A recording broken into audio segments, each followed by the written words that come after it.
Assalamualaikum warahmatullahi wabarakatuh. Bismillahirrahmanirrahim. Innal hamdalillah nahmaduhu wa nasta'inuhu wa nastaghfiruh wa na'udzu billahi min shururi anfusina wa sayyiati a'malina. Man yahdihillahu fala mudilla lahu wa man yudlil fala hadiya lahu. وأشهد أن لا إله إلا الله وحده لا شريك له وأشهد أن محمدا عبده ورسوله.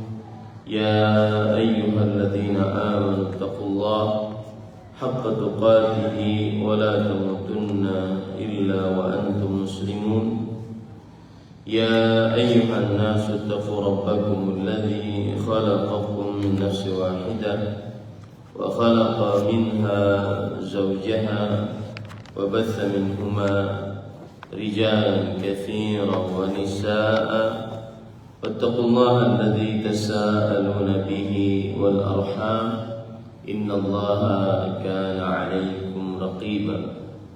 يا أيها الذين آمنوا اتقوا الله وقولوا قولا سديدا يصلح لكم أعمالكم ويغفر لكم ذنوبكم ومن يطع الله ورسوله فقد فاز فوزا عظيما. أما بعد فإن أصدق الحديث كتاب الله وأحسن الهدي هدي محمد صلى الله عليه وعلى آله وسلم وشر الأمور محدثاتها وكل محدثة بدعة وكل بدعة ضلالة وكل ضلالة في النار. Alhamdulillah, kita bersyukur pada Allah Subhanahu wa taala pada hari ini, hari Sabtu 18 Rabiul Akhir 1447 Hijriah, bertepatan dengan 11 Oktober 2025. Kembali kita dimudahkan oleh Allah Subhanahu wa taala untuk duduk bersama di Masjid Al-Ukhuwah dalam sebuah kajian rutin setiap Sabtu pekan kedua ba'da subuh, membaca kitab Syarhul Arba'ina Hadisan An-Nawawiyah yang ditulis oleh Imam Ibnu Daqiq al-Aid rahimahullah.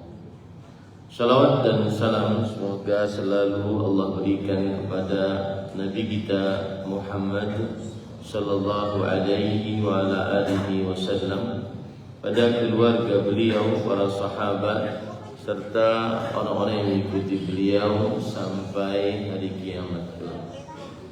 Dengan nama-nama Allah yang husna dan sifat-sifatnya yang mulia, kita berdoa, Allahumma inna nas'aluka ilman nafi'an wa rizqan tayyiban wa amalan mutaqabbala.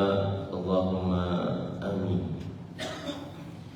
Ahibati fillah, afanillah wa iyyakum. Pada pertemuan sebelumnya kita sudah membahas hadis yang ke-19. Saya bacakan hadisnya. An Abil Abbas Abdullah ibn Abbas radhiyallahu ta'ala anhuma qala kuntu khalfan nabiy sallallahu alaihi wa ala alihi wasallam yawman فقال يا غلام إني أعلمك كلمات احفظ الله يحفظك احفظ الله تجده تجاهك إذا سألت فاسأل الله وإذا استعنت فاستعن بالله واعلم أن الأمة لو اجتمعت على أن ينفعوك بشيء لم ينفعوك إلا بشيء قد كتبه الله لك وإن اجتمعوا على أن يضروك بشيء لم يضروك إلا بشيء قد كتبه الله عليك رفعت الأقلام وجفت الصحف. رواه الترمذي. وقال حديث حسن صحيح. Wa fi riwayati ghairi Tirmidzi ihfazillaha tajidhu amamak ta'arraf ila Allah fi ar-rakha ya'rifka fi shiddah wa'lam anna ma akhta'aka lam yakun liyusibak wa ma asabaka lam yakun liyukhti'ak wa'lam anna an-nasra ma'a as-sabr wa anna al-faraja ma'a al-karb wa anna ma'a al-usri yusra. Yang artinya dari Abul Abbas, Abdullah bin Abbas. Abul Abbas adalah kunyah, dan sering kita katakan kunyah adalah sunnah Rasul sallallahu alaihi wasallam. Seorang muslim disunahkan untuk mempunyai kunyah, yaitu apabila laki-laki diawali dengan ucapan Abu Fulan, sebutkan nama atau benda. Kemudian apabila perempuan disebutkan Ummu. Dan ini bukan tanda teroris, tetapi ini sunnah Rasul sallallahu alaihi wasallam. Kemudian Abdullah bin Abbas radhiyallahu anhuma, ia berkata, Abdullah bin Abbas bin Abdul Muttalib bin Hashim bin Abdi Manaf. Berarti beliau ini adalah anak paman Nabi Muhammad SAW, yaitu sepupu. Karena Abdullah bin Abbas, Al-Abbas bin Abdul Muttalib adalah saudaranya bapak Nabi Muhammad SAW, yaitu Abdullah bin Abdul Muttalib bin Hashim bin Abdi Manaf.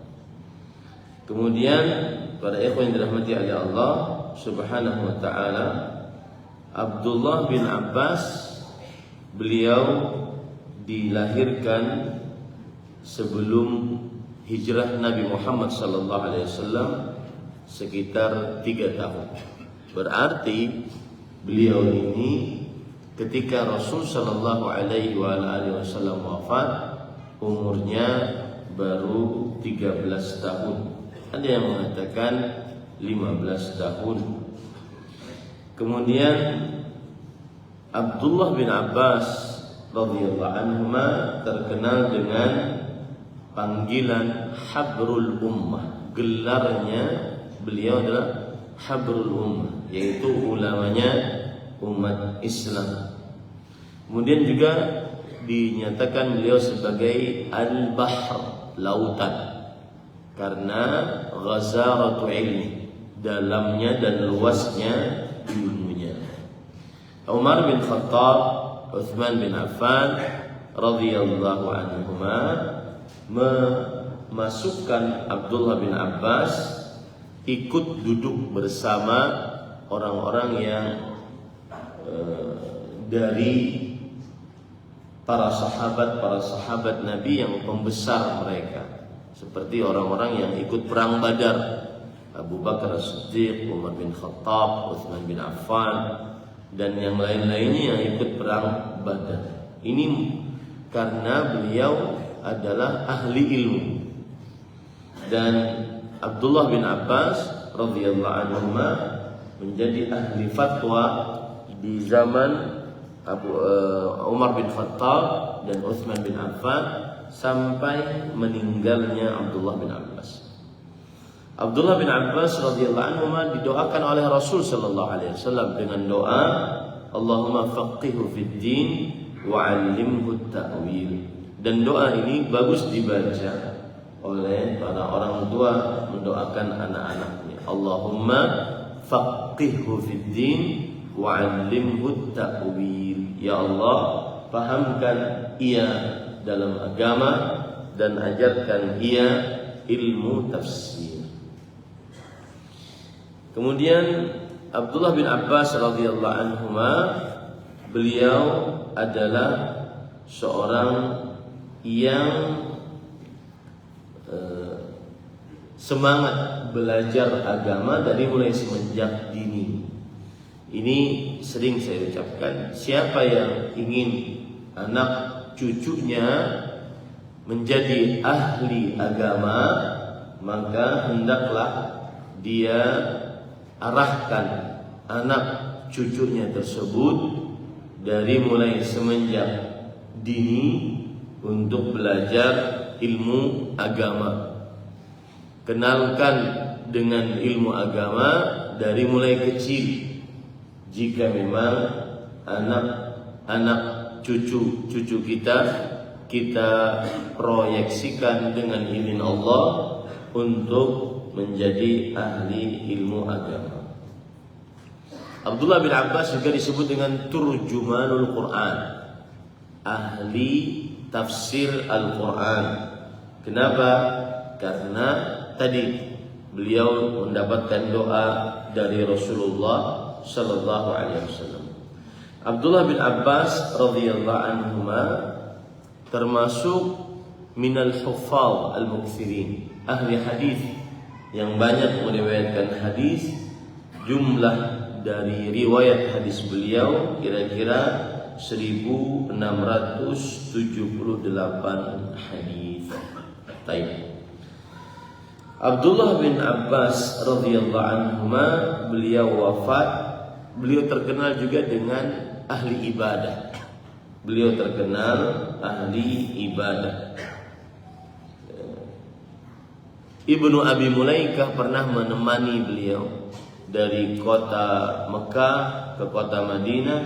Maka apabila singgah di malam hari, senantiasa beliau memperbanyak sholat malam. Jadi memang orang ahli ibadah itu salah satu identiknya adalah dengan sholat malam. Dengan sholat malam, bukan begadang malam untuk hal-hal yang tidak bermanfaat, tetapi sholat malam. Kemudian beliau wafat di kota Taif pada tahun 68 Hijriah dan umur beliau 71 tahun. Hadis yang kita baca ini adalah hadis yang agung.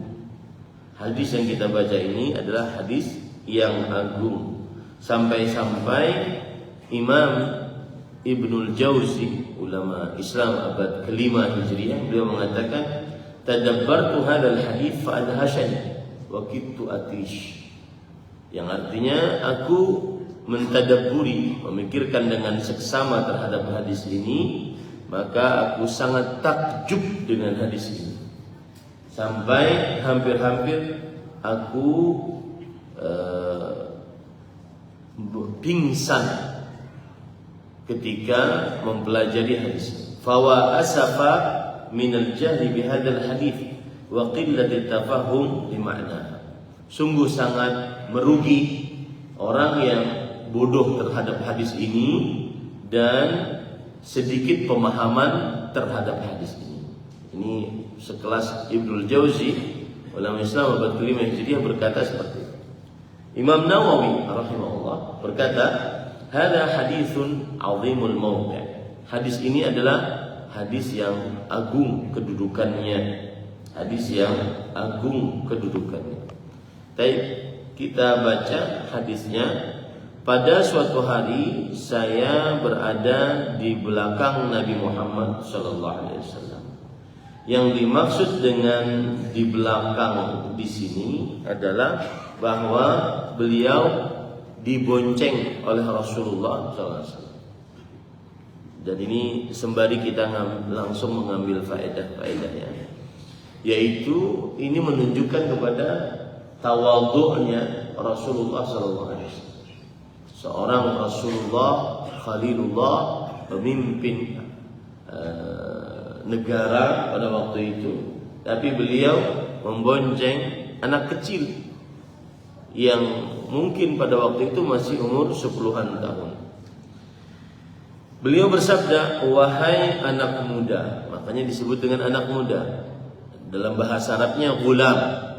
Ghulam itu umur anak dari mulai 1 sebelum 10. Wahai ghulam. Ini beliau bonceng di belakang. Wahai anak muda, aku akan mengajarkan kepadamu beberapa kalimat. kalimat yang dimaksud di sini adalah perkataan-perkataan penting. Kalimat yang dimaksud di sini adalah perkataan-perkataan penting. Dan ini pelajarannya adalah orang tua apabila ingin mengajari anaknya hal-hal penting, salah satunya adalah saat safar. Saat safar. Ini adalah keadaan anak mudah menerima ajaran-ajaran dan susah untuk melupakannya, karena ada semacam dimensi atau ada semacam kenangan bahwa bapak ibunya sedang mengajarkannya sesuatu saat saya sedang di kereta, saat saya sedang di rumah makan, saat saya sedang naik delman, misalkan seperti itu.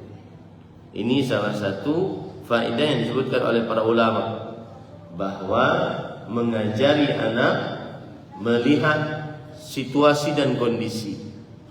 Salah satu kondisinya adalah saat safar, saat dalam keadaan bersafar. Kemudian para ikhwan yang dirahmati oleh Allah, apa beberapa pelajarannya? Ihfazillaha yahfazka. Jagalah Allah, niscaya Allah akan menjagamu. Para ikhwan yang dirahmati oleh Allah Subhanahu wa taala, yang dimaksud dengan jagalah Allah di sini adalah beberapa perkara. Yaitu jagalah Allah, maksudnya jagalah hukum-hukum Allah Subhanahu wa taala. Jagalah hukum-hukum Allah. Dan menjaga hukum-hukum Allah ada dua macam.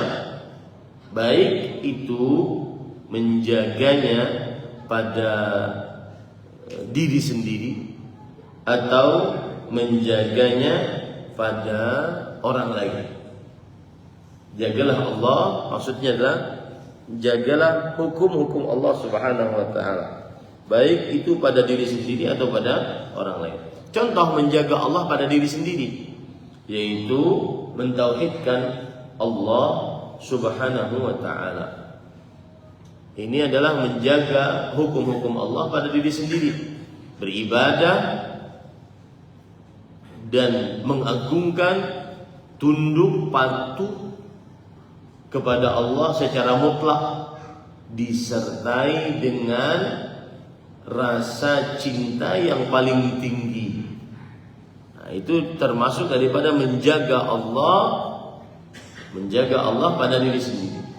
Ketundukan, kepatuhan mutlak kepada Allah semata, disertai rasa cinta kepada Allah yang paling tinggi. Ini namanya tauhid. Ya, tauhid itu bukan hanya sekedar tidak berdoa kepada orang mati. Tauhid itu bukan hanya sekedar tidak percaya kepada tukang dukun, tukang sihir, tukang ramal, pawang hujan. Tidak. Tauhid itu adalah ketundukan, kepatuhan mutlak, disertai dengan rasa cinta yang paling tinggi hanya kepada Allah Subhanahu wa taala. Praktek tauhid diantaranya seorang tidak bertawakal kecuali hanya kepada Allah, tidak bersandar qalbu kecuali hanya kepada Allah, tidak menganggap besar sesuatu kecuali hanya Allah Subhanahu wa taala. Ini praktek daripada menjaga Allah pada diri sendiri, yaitu tauhid. Kemudian termasuk daripada menjaga Allah pada diri sendiri adalah seperti bersuci. Bersuci selalu dalam keadaan suci. Rasul sallallahu alaihi wasallam bersabda dalam hadis riwayat Imam Ahmad, la yuhafiz 'ala al-wudu illa mu'min. Tidak ada yang selalu menjaga berwudu kecuali orang beriman. Dan salah satu karakteristik orang musyrik dari mulai dahulu sampai sekarang, mereka senantiasa tidak perhatian dengan kesucian, baik suci dari hadas atau suci dari najis. Ini hati-hati ya.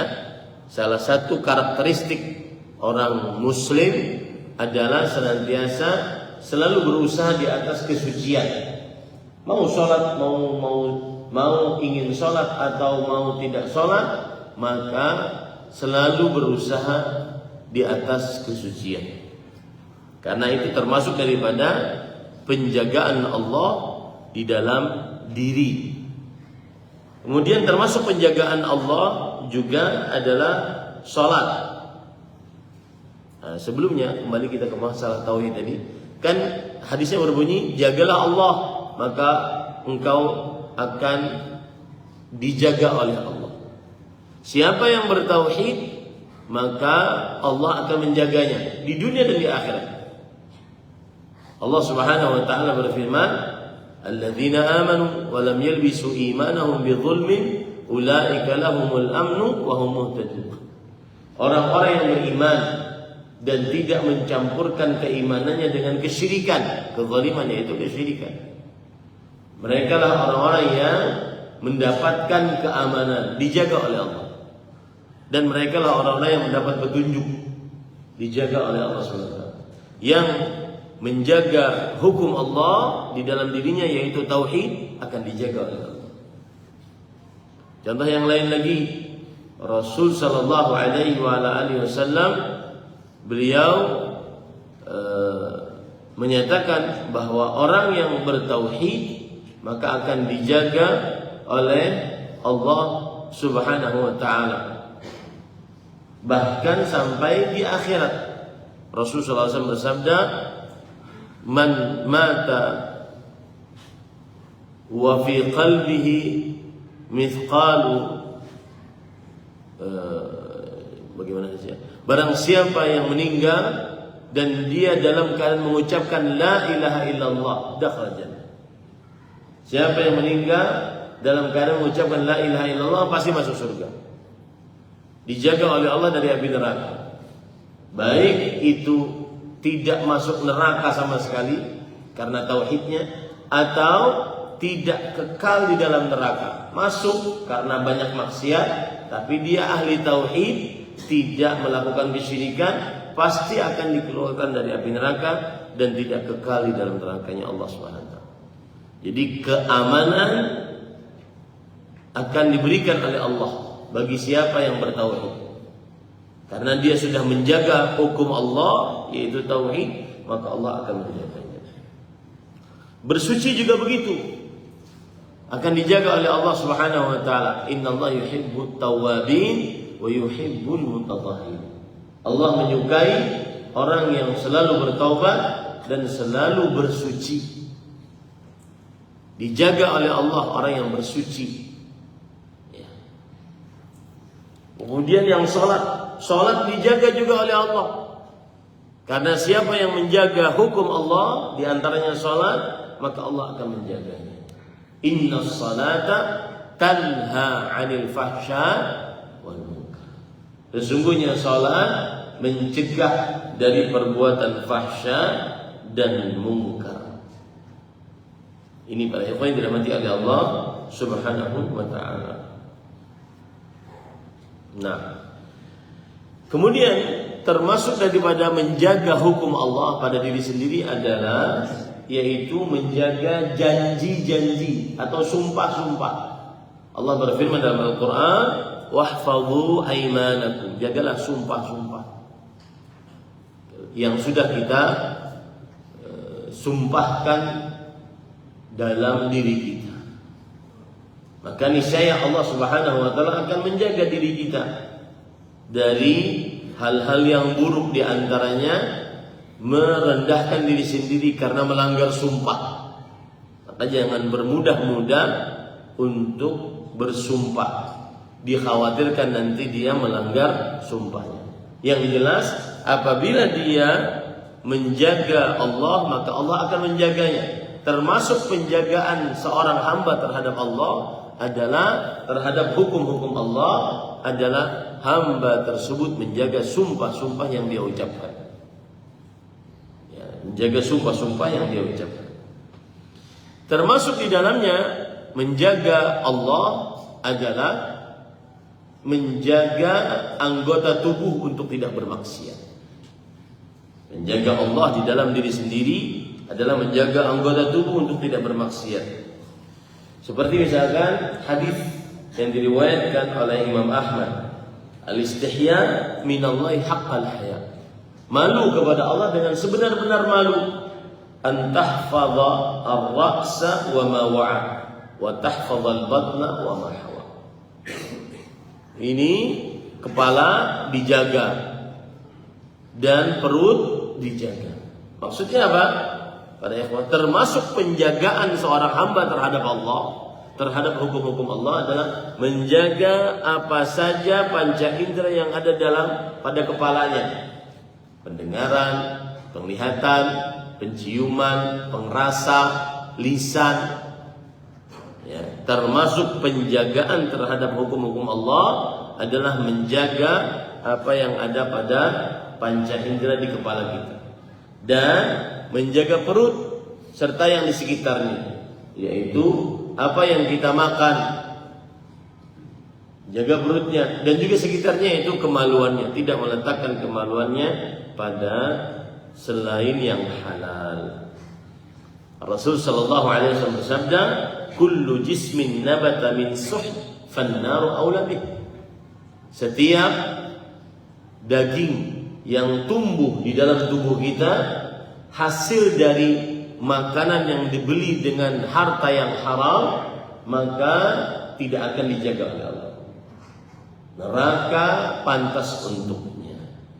Siapa yang menjaga hukum-hukum Allah, di antaranya makan yang halal, maka Allah akan menjaga tubuhnya, yaitu dibebaskan dari api nerakanya Allah Subhanahu wa ta'ala.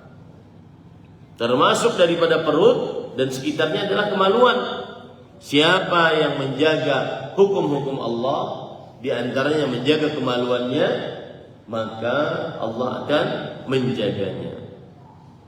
Menjaga kehormatannya, menjaga kemuliaannya. Orang yang berzina itu, para ikhwan, susah untuk hadir di majelis ini. Orang yang berzina tidak nyaman duduk di majelis ini. Ini saya tidak mencela orang yang berzina, cuma saya menceritakan perbuatan orang yang berzina. Kecuali kalau dia bertobat kepada Allah Subhanahu wa ta'ala, karena dia merasa tidak suci, sudah tidak nyaman dirinya. Itu salah satu, apabila orang tidak menjaga hukum-hukum Allah, maka Allah pun tidak akan menjaganya. Allah berfirman dalam surah Al-Mu'minun, walladzina hum li furujihim hafizun. Orang-orang yang selalu menjaga terhadap kemaluan mereka. Nah, ini pada ikhwan yang dirahmati Allah. Itulah beberapa contoh penjagaan seorang hamba terhadap hukum-hukum Allah pada dirinya. Penjagaan seorang hamba terhadap hukum-hukum Allah di dalam dirinya. Kita katakan tadi, jagalah Allah, maka Allah akan menjagamu. Maksudnya, jagalah hukum-hukum Allah pada diri, dan juga jagalah hukum-hukum Allah pada diri orang lain. Jagalah hukum-hukum Allah pada diri orang lain. Di antaranya yang dimaksud dengan menjaga hukum-hukum Allah Subhanahu wa ta'ala pada diri orang lain adalah mengajari ilmu agama, menyebarkan kebaikan, melakukan amar ma'ruf nahi munkar, memberi nasihat. Ini termasuk menjaga hukum-hukum Allah, maka niscaya Allah akan menjaga. Allah berfirman tentang amar ma'ruf nahi munkar, wal takum minkum ummah yad'una ilal khair wa ya'muruna bil ma'ruf wa yanhauna 'anil munkar. Hendaknya ada sekelompok dari kalian yang mengajak kepada kebaikan, memerintahkan yang ma'ruf, mencegah yang munkar. Ini hati-hati para ikhwan. Yang mungkar jangan dibiarkan di tengah-tengah kita, terutama zina. Ya, Rasul sallallahu alaihi wasallam bersabda, "Lam tadhharil fahishatu fi qaumin qattu hatta yu'linu biha illa fasha fihi muta'un wal auja'." allati lam takun mawat fi aslafihim alladziina mawat. Tidaklah nampak perbuatan fahisyah, keji yang berkaitan dengan syahwat, berkaitan dengan kemaluan, sampai menampakkannya secara terang-terangan, hatta yu'minu biha, melainkan tersebar di tengah mereka penyakit ta'un dan penyakit-penyakit yang belum ada pada zaman sebelum mereka. Nah, di sini saya ingin menyinggung sedikit. Ini termasuk daripada menjaga Allah, maka Allah akan menjagamu, yaitu menjaga hukum-hukum Allah pada diri orang lain dengan cara kita memberi nasihat. Nasihat saya, kalau seandainya di sini ada konten kreator, ini karena tersebar di media sosial, yaitu konten-konten yang berbau dan menjurus kepada syahwat, pornografi, meskipun hanya sekedar membuat pikiran orang menjadi melayang-layang, berpikir yang macam-macam. Ini tidak boleh. Semua konten yang membuat pikiran orang berpikiran negatif, kotor, berkaitan dengan syahwat, kemaluan, maka ini diharamkan. Rasulullah SAW pernah bersabda kepada para sahabatnya, la'alla ahadukum yukhbiru ma fa'ala bi ahli wa la'alla ihdakun tukhbirna ma fa'ala bi ahliha yang artinya mungkin kalian para laki, para suami menceritakan hubungan kalian di atas ranjang dengan orang lain, dan mungkin kalian para istri, para perempuan menceritakan hubungan kalian di atas ranjang dengan orang lain. Kemudian fa'arammal qaum, orang-orang pada saat itu diam mereka, tidak ada yang berani ngomong. Kemudian ada seorang sahabat Nabi pada waktu itu, perempuan, mengatakan, wallah innahum la yaf'alun wa innahunna la yaf'alna. Benar demi Allah wahai Rasulullah SAW, sesungguhnya mereka para laki mengerjakan demikian, menceritakan hubungan di atas ranjang, dan juga perempuan melakukan demikian. Kemudian Rasulullah SAW bersabda, fala taf'alu, jangan kalian lakukan itu, menceritakan hubungan di atas ranjang, walau dengan isyarat, fala taf'alu. Ya, bagaimana di zaman sekarang? Sebagian konten istrinya pura-pura buka meskipun tidak terlihat. Kemudian suaminya yang ingin sholat Jumat tidak jadi gara-gara melihat isinya telanjang. Ini tak boleh. Membuat pikiran berputar-putar memikirkan hal tersebut. Kalau seandainya yang melihat tersebut adalah orang yang bersuami atau beristri, mungkin dia akan bisa melampiaskan syahwatnya kepada pasangan. Kalau yang melihat itu belum menikah, di mana dia akan lampiaskan? Kalau dia masturbasi, apalagi sampai berzina, maka yang berdosa yang membuat. Dan lebih lagi konten itu yang menonton jutaan, kemudian dia mengambil AdSense dari itu, haram hasilnya. Rasulullah SAW bersabda, la taf'alu, jangan kalian lakukan hal tersebut. Fa innahu kamathali syaitan yang laqiya syaitanatan fi tariqin fa ghasya wan nas. Itu seperti perumpamaannya seperti setan laki-laki bertemu dengan setan perempuan, dan kemudian mereka berdua bergaul, orang-orang pada menontonnya.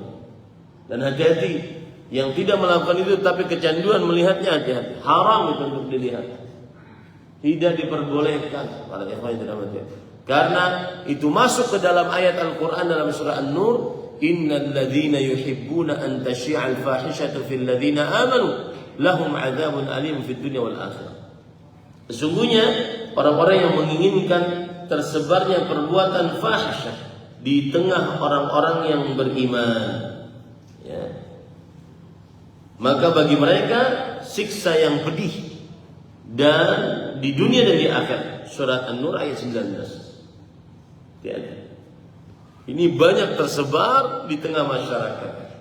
Ada lagi yang kadang-kadang sengaja meletakkan CCTV di kamarnya, sehingga perbuatannya dengan istrinya meskipun tidak terlihat dia sedang bergaul, tetapi aib.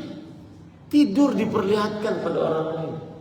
Istri seperti telanjang diperlihatkan kepada orang lain demi hanya sebuah konten, mengambil AdSense di situ, mengambil uang dari situ. Haram ya akhi, tidak boleh. Dan ini harus ada yang mengingatkan. Jangan sampai dibiarkan. Karena yang amar ma'ruf mudah dan nahi mungkar susah untuk diterima. Huffatin nar bisyahawat. Neraka itu diliputi dengan hal-hal yang berkaitan dengan syahwat, kesukaan manusia. Makanya kalau dicegah marah biasanya. Dicegah marah. Nah, ini termasuk daripada jagalah Allah pada diri orang lain, yaitu memberikan nasihat, menegakkan amar ma'ruf, terutama nahi mungkar. Terutama di zaman sekarang nahi mungkar. Ya. Terutama di zaman sekarang nahi mungkar harus lebih ditegakkan lagi.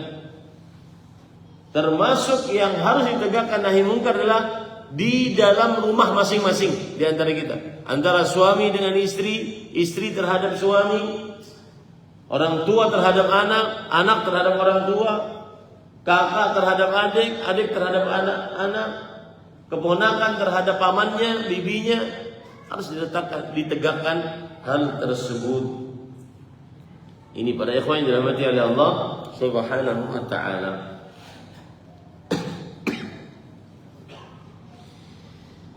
Kemudian para ikhwan yang dirahmati oleh Allah, tadi Rasul sallallahu alaihi wasallam bersabda, jagalah Allah. Maksudnya jagalah hukum-hukum Allah. Niscaya Dia, yaitu Allah, akan menjagamu. Ini namanya al-jaza min jinsil amal. Ini kaedahnya al-jaza min jinsil amal. Apa itu? Ganjaran sesuai dengan nilai perbuatan.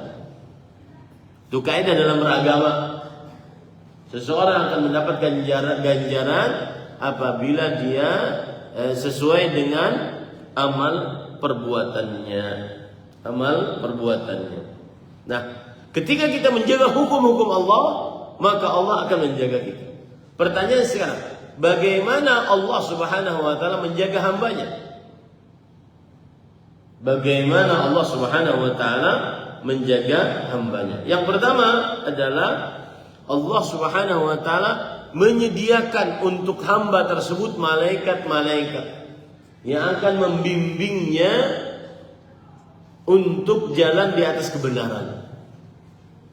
Menyediakan untuk hamba tersebut malaikat-malaikat. Kalau hamba tersebut menjaga hukum-hukum Allah, menjaga batasan-batasan Allah, maka Allah akan menyediakan para malaikat untuk menjaganya. Di antaranya surat Ar-Ra'd ayat 11.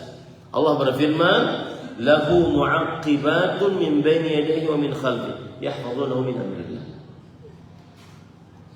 Manusia itu memiliki mu'aqqibat, para penjaga dari para malaikat di depan dan di belakang, menjaga hamba tersebut dengan perintah Allah Subhanahu wa taala. Menjaga hamba tersebut dengan perintah Allah Subhanahu wa taala.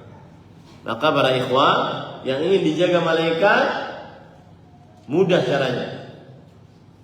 Tegakkanlah hukum Allah di dalam diri kita. Niscaya para malaikat akan menjaga kita. Makanya Rasul sallallahu alaihi wasallam salah satu doanya di setiap pagi, beliau berdoa, Allahumma inni as'aluka al-afiyah fid dunya wal akhirah.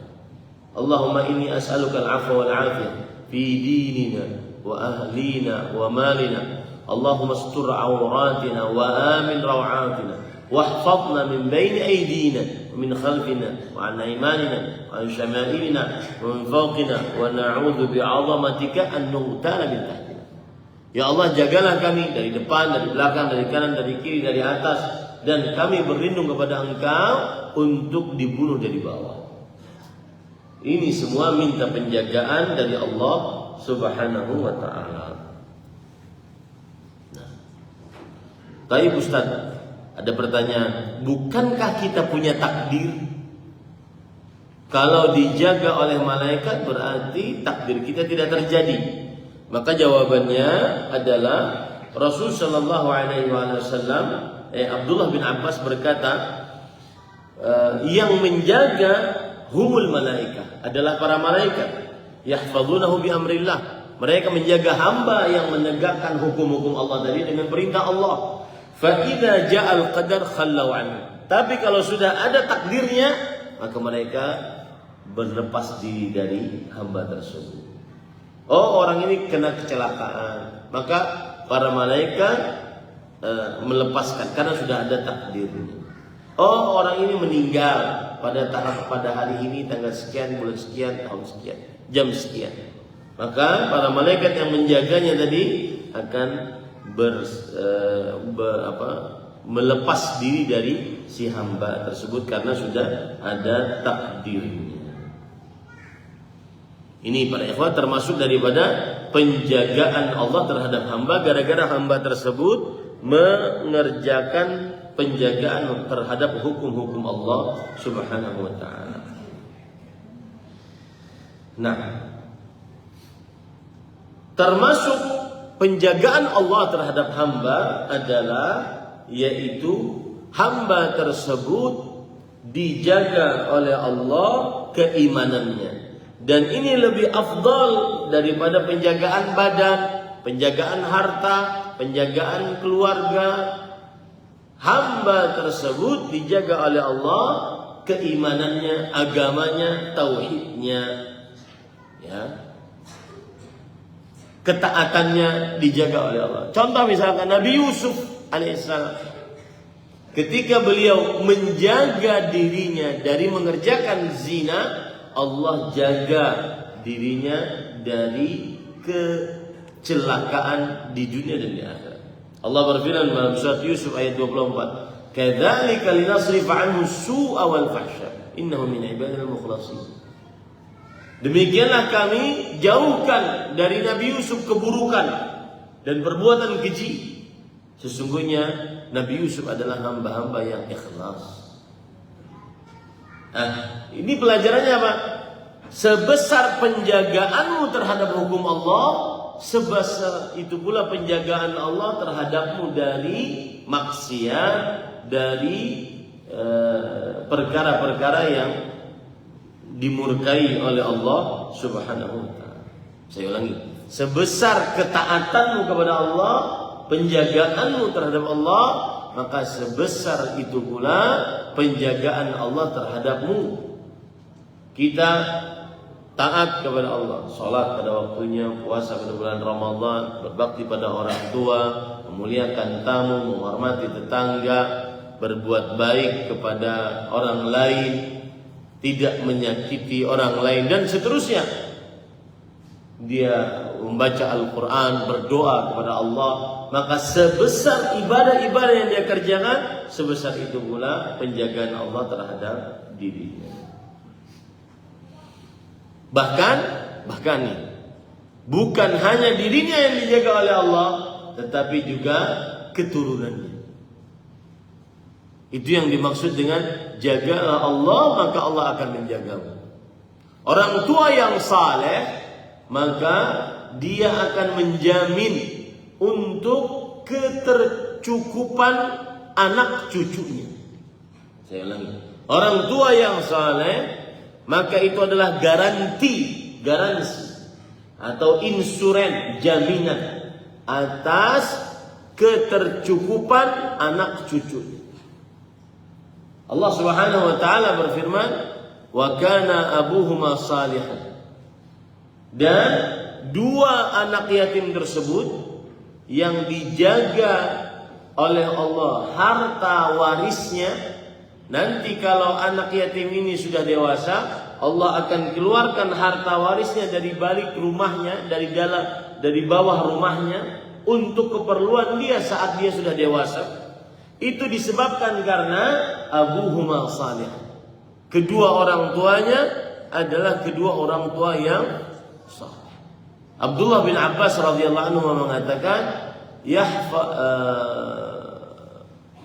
yahfadhu fi dzurriyyatihi.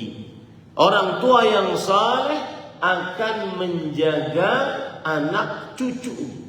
Bukan hanya anaknya saja, tapi cucu keturunannya. Karena ternyata orang tua yang saleh dari dua anak yatim ini bukan orang tua langsungnya, tetapi kakeknya yang nomor 7.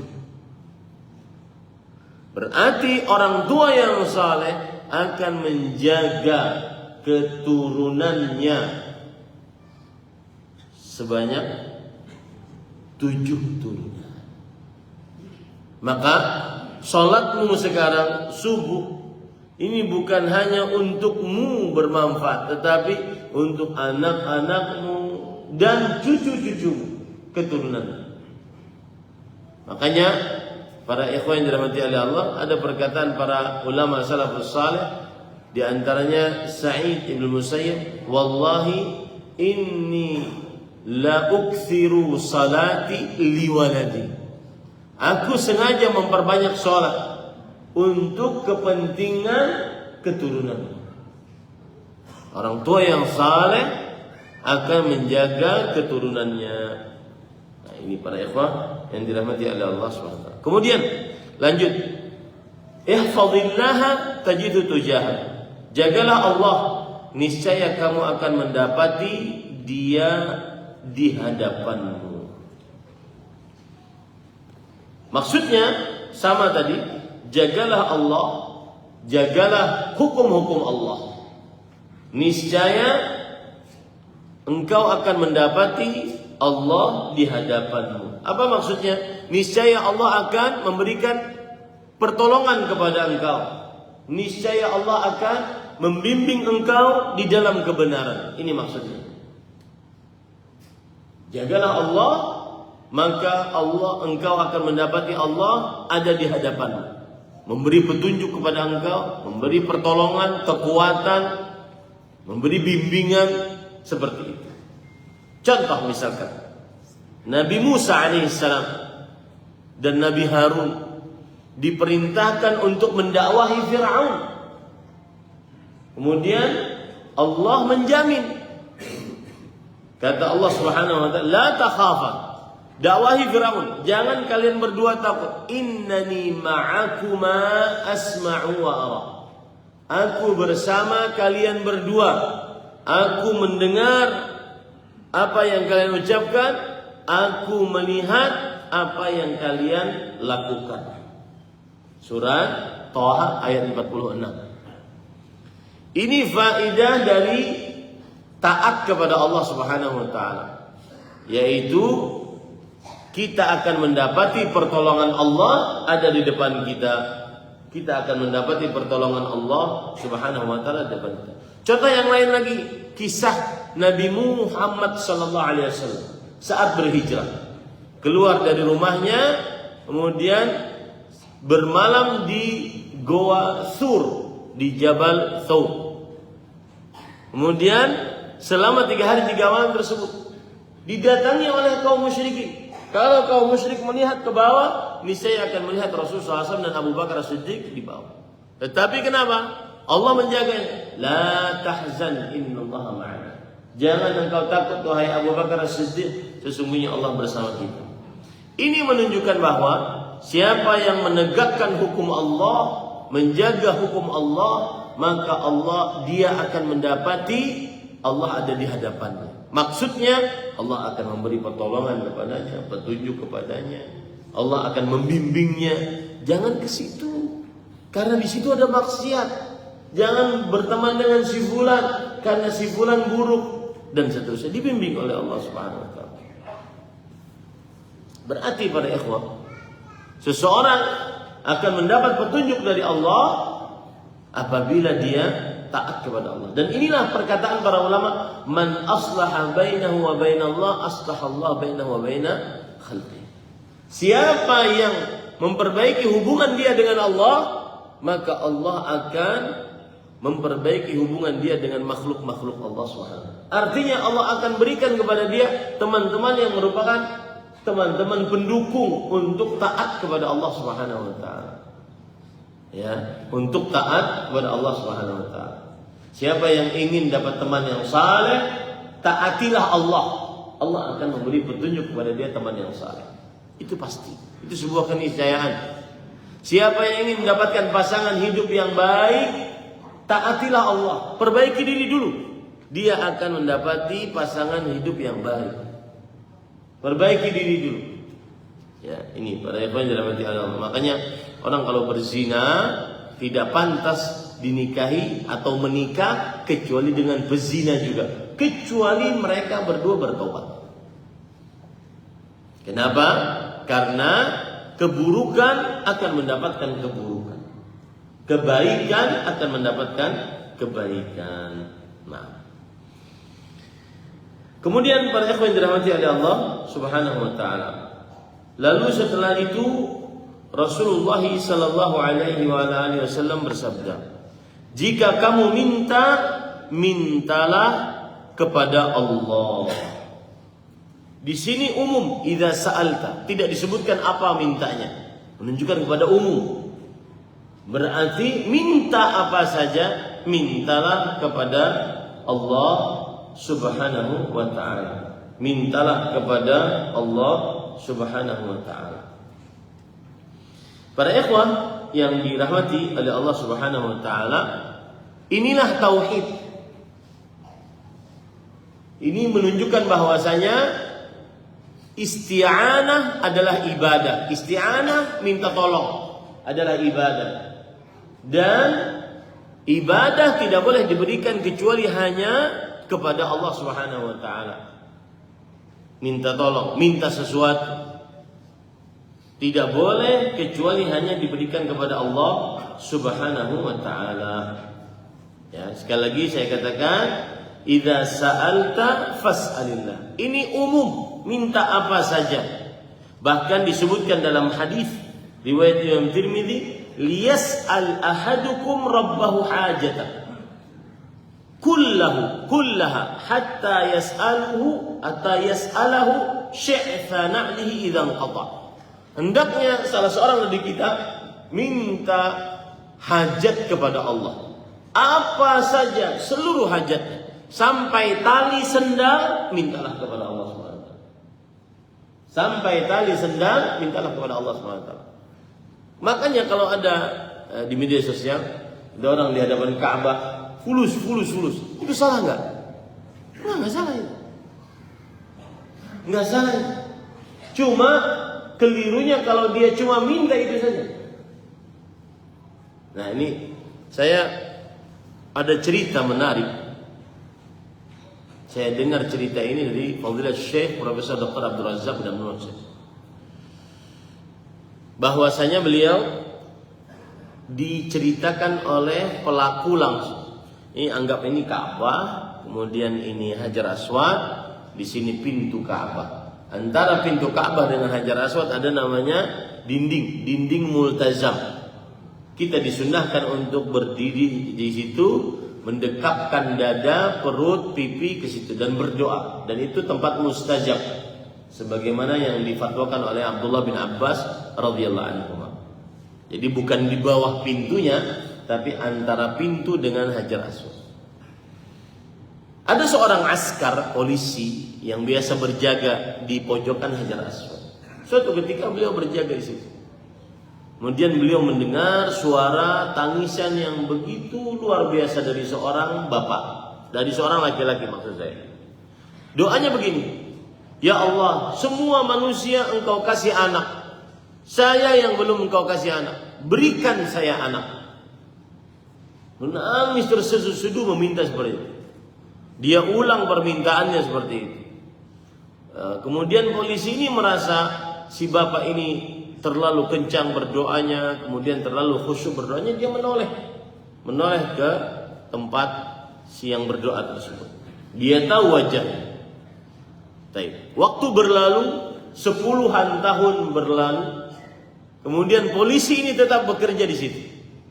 Datanglah kemudian suara yang sama setelah 10-an tahun. Suara yang sama tetapi doanya beda.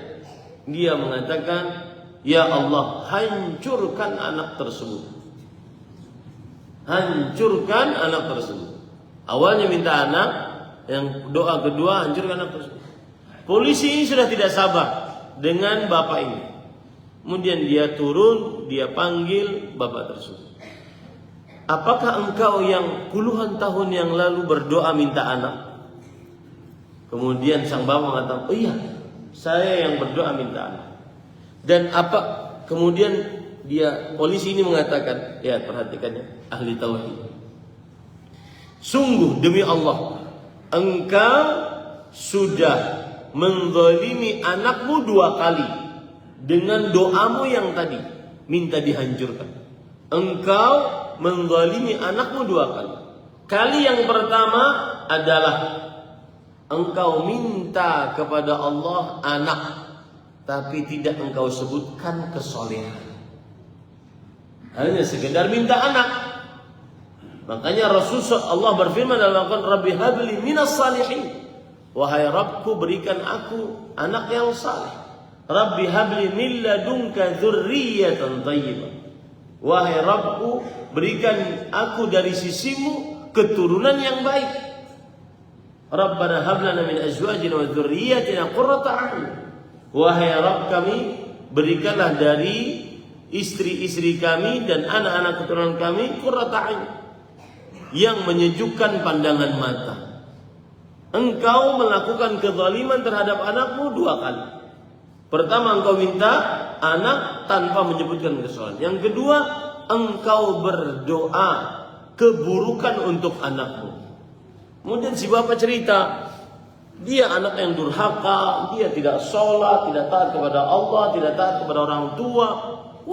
Walaupun demikian, pulang lagi kembali ke multazam, minta kebaikan untuk anak tersebut. Pulanglah dia minta kebaikan untuk anak tersebut. Taib, 1 tahun berlalu, polisi tetap jaga di situ. Kemudian dia dengar panggilan dari seseorang yang suaranya dia kenal. "Wahai fulan, Pak polisi, saya ingin berbicara." Ternyata si bapak tersebut bersama anak laki-lakinya. Kemudian si bapak mengatakan, "Nak, ceritakan kepada polisi ini bagaimana kisah kamu." Kemudian sang anak bercerita, "Demi Allah, saat bapak saya engkau suruh untuk berdoa kebaikan untuk saya, saat itu saya mulai mengambil air wudhu kembali, tobat dan sholat, sampai sekarang saya di atas ketaatan kepada Allah SWT." Jangan pernah remehkan doa. Jangan pernah remehkan doa kepada Allah SWT. Sama, jadi ketika dia berdoa di Mekah, pada waktu yang sama dia si anak tersebut bertobat kepada Allah. Idza sa'alta fas'alillah. Jika engkau minta, mintalah kepada Allah Subhanahu wa taala. Dan ini permintaan bentuknya umum karena tidak disebutkan apa yang diminta. Jika engkau minta apa, enggak disebutkan. Para ulama mengatakan kalau seandainya tidak disebutkan apa yang diminta, maka ini menunjukkan kepada keumuman. Ya, keumuman. Kemudian para ikhwan yang dirahmati oleh Allah Subhanahu wa taala, bahkan ini penting juga. Bahkan kadang-kadang sebagian orang dia wajib berdoa agar bisa beribadah kepada Allah. Ini yang sering kita lupa. Kita ingin taat kepada Allah, tapi kita nggak berdoa bagaimana agar mudah taat. Kita ingin di atas tauhid sampai mati, tapi kita tidak berdoa.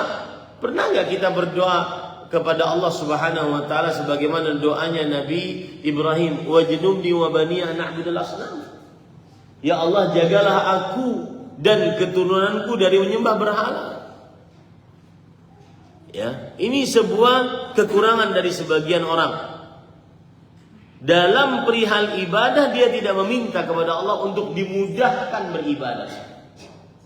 Contoh misalkan doa Imam Ahmad rahimahullah. Doanya menarik. Allahumma, ya Allah, kama sunta wajhi lis-sujudi li ghairik fasunhu 'anil mas'alati li ghairik. Ya Allah, sebagaimana engkau jaga wajahku untuk tidak sujud kepada selain engkau, maka jagalah aku untuk tidak minta-minta kecuali hanya kepada engkau. Ini minta kepada Allah Subhanahu wa ta'ala. Dan ini terdapat pelajaran. Asal hukum meminta, tidak minta kecuali hanya kepada Allah. Asal hukum meminta, tidak minta kecuali hanya kepada Allah Subhanahu wa ta'ala. Ya. Artinya apa?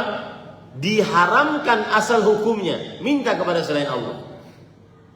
Misalkan pulpen saya jatuh, tolong ambilkan dong. Semestinya tidak itu dia lakukan. Semestinya dia ambil sendiri dan tidak meminta kecuali hanya kepada Allah SWT. Makanya praktek para sahabat Nabi radhiyallahu anhum, ketika mereka sudah naik onta, dan naik onta kan tinggi. Kalau cambuk onta mereka jatuh, mereka tidak meminta untuk diambilkan. Mereka turun lagi, kemudian mereka ambil cambuknya, baru mereka naik lagi. Karena asal hukum meminta, asal hukumnya haram kecuali hanya kepada Allah Subhanahu wa ta'ala. Dan ini yang terjadi pada para salafus saleh. Seperti misalkan ya,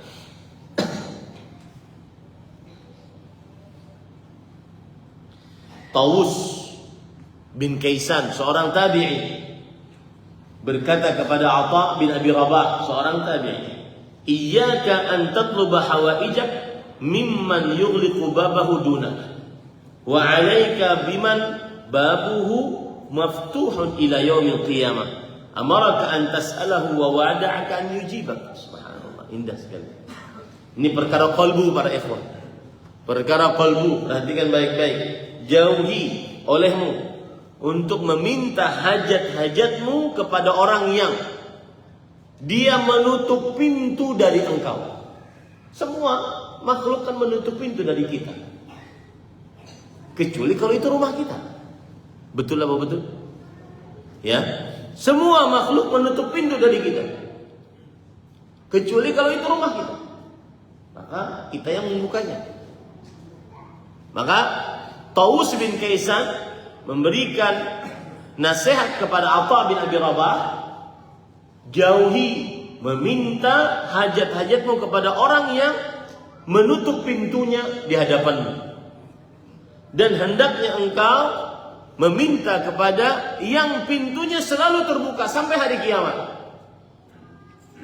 Sungguh Allah telah memerintahkan untukmu untuk meminta kepadanya dan telah menjanjikan bagimu pengabulan atas permintaanmu. Apa kurangnya Allah SWT? Allah telah berjanji, wa qala rabbukum ud'uni astajib lakum. Rabb kalian berfirman, berdoalah kalian kepadaku, niscaya aku kabulkan bagi kalian. Itu janji Allah SWT. Rasulullah Allah Subhanahu wa taala juga berfirman, "Wa idza sa'alaka 'ibadi 'anni fa inni qarib ujibu da'watad da'i idza da'an." Jika hamba-hambaku bertanya kepadaku tentang aku, maka sesungguhnya aku dekat. Aku mengabulkan orang yang berdoa kepadaku jika ia berdoa kepadaku. Surat Al-Baqarah ayat 287 atau 186. Yang ayat yang pertama tadi surat Ghafir ayat 60. Ya, ini para ikhwan yang dirahmati oleh Allah Subhanahu wa taala. Nah, lihat lagi perkataan. Ini mudah-mudahan kita dijauhkan dari hal-hal yang seperti ini dan meminta hanya kepada Allah. Al-Fudail bin Iyad, seorang tabi'i, bahkan disebut-sebut sebagai Abidul Haramain, ahli ibadah dua tanah suci. Beliau mengatakan, "Ahabbun nasi ilan nas man istaghna 'anil nas." Manusia yang paling disukai oleh orang lain, yang paling tidak suka minta-minta. Betul apa betul? Ya. Manusia yang paling disukai oleh orang lain, yang paling tidak minta-minta. Wa abghadun nasi ilan nas man ihtaja ilan nas wa as'alahu. Manusia yang paling tidak disukai oleh manusia adalah orang yang paling suka meminta-minta kepada mereka. Kalau ada kumpul-kumpul, grup WhatsApp, si fulan ada, pasti dibikin grup baru. Ya. Kenapa? Karena kalau dia hadir, pasti ceritanya cerita drama Korea semua. Sedih aja ceritanya. Wa ahabbun nasi ila Allah azza wa jalla man sa'alahu wastaghna bihi an ghairihi. Dan manusia yang paling dicintai oleh Allah yang selalu meminta kepada Allah dan tidak meminta kepada manusia. Wa abghadun nasi ilaihi man istaghna anhu wa sa'ala ghairah. Dan manusia yang paling dimurkai oleh Allah adalah yang tidak merasa perlu terhadap Allah dan malah minta kepada selain Allah Subhanahu wa taala. Ini para ikhwan yang dirahmati oleh Allah Subhanahu wa taala. Sedikit kita ingin membahas tentang permasalahan meminta. Para ikhwan yang dirahmati oleh Allah Subhanahu wa taala,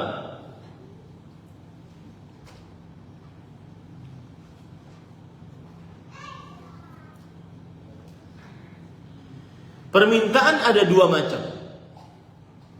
Yang pertama, permintaan yang tidak bisa diminta kecuali dari Allah. Maka ini haram untuk meminta kecuali hanya kepada Allah. Seperti minta petunjuk, minta kesembuhan, minta afiat. Maka ini tidak bisa diminta kecuali hanya kepada Allah Subhanahu wa taala. Maka haram memintanya kepada selain Allah Subhanahu wa taala.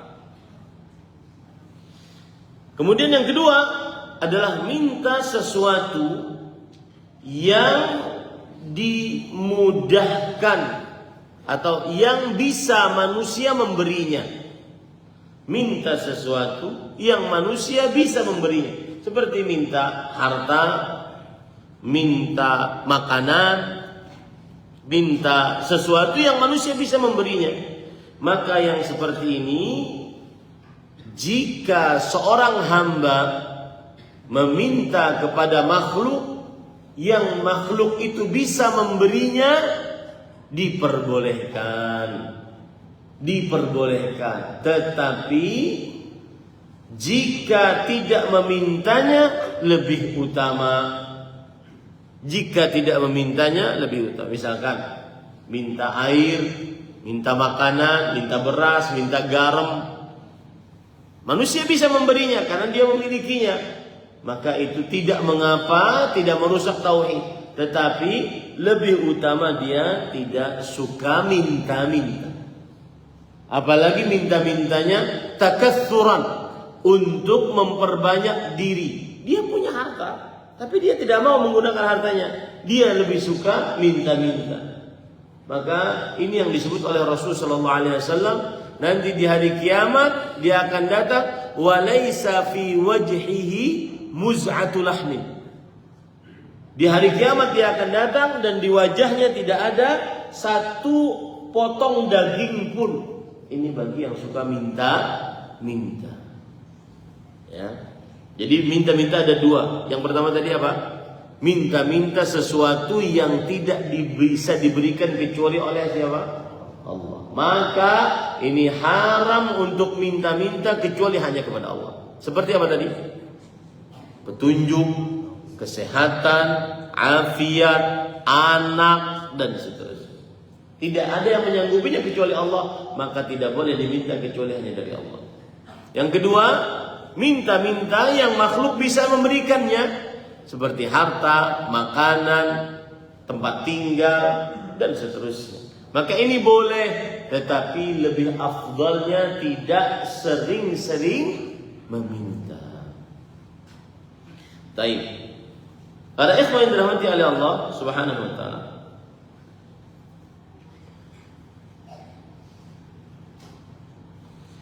Lanjut. Kemudian Rasul sallallahu alaihi wasallam bersabda, jika engkau minta tolong, minta tolonglah kepada Allah Subhanahu wa taala. Ini hampir sama permasalahannya. Kemudian, wa'lam anna al-umma law ijtama'at ala an yanfa'uka bi syai' lam yanfa'uka illa bi syai'in qad katabahu Allah lak. Wa in ijtama'u ala an yadurruka bi syai' lam yadurruka bi syai'in illa bi syai'in qad katabahu Allah 'alaik. Rufi'atil aqlam wa jaffatis suhuf. Yang artinya, ketahuilah, sekiranya semua umat berkumpul untuk memberikan kepadamu suatu keuntungan, maka hal itu tidak akan kamu peroleh selain dari apa yang sudah Allah tetapkan untuk dirimu. Artinya, kalau ada manusia dan jin berkumpul memberikan kepada seseorang keuntungan, maka orang ini tidak akan dapat keuntungan kecuali yang sudah Allah tetapkan. Kecuali yang sudah Allah tetapkan. Tetapkan di mana? Di dalam kitab Lauhul Mahfuz. Kapan? 50.000 sebelum penciptaan langit dan bumi. Berdasarkan apa penetapannya? Ilmu pengetahuan Allah Subhanahu. Berarti ini berkaitan dengan takdir. Dan faedah dari hadis ini adalah bahwa seorang hamba, ini faedahnya menarik ya. Seorang hamba tidak akan pernah takut atas apa yang dia lakukan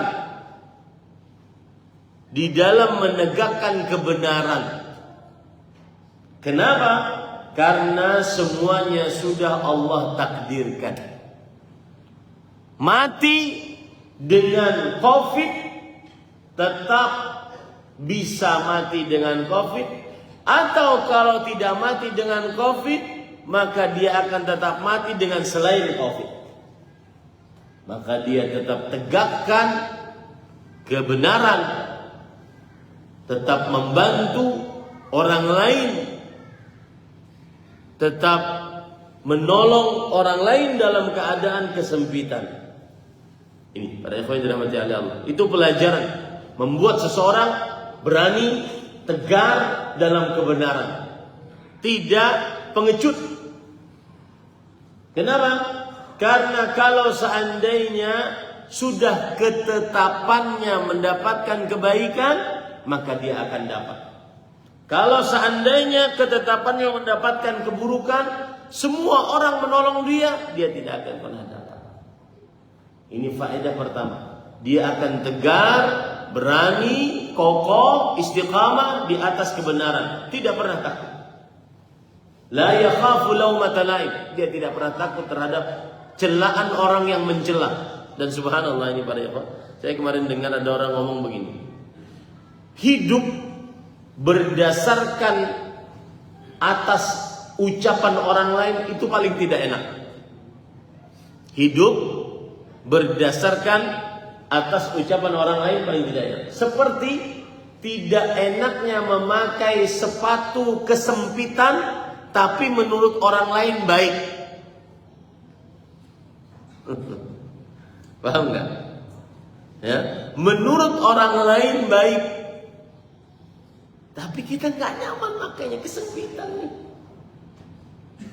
Nah, ini para yang dirahmati oleh Allah Subhanahu wa taala. Pelajaran yang kedua dari apa yang disebutkan tadi dalam hadis adalah membuat kita senantiasa bertawakal kepada Allah. Karena Allah yang menetapkan apa yang baik untuk kita, menetapkan takdir untuk kita. Walaupun manusia melarangnya, tapi kalau seandainya sudah ketetapan kita, pasti kita akan dapat. Walaupun manusia memberinya, tapi kalau seandainya sudah ketetapan kita, kita tidak dapat, tidak akan pernah kita dapat.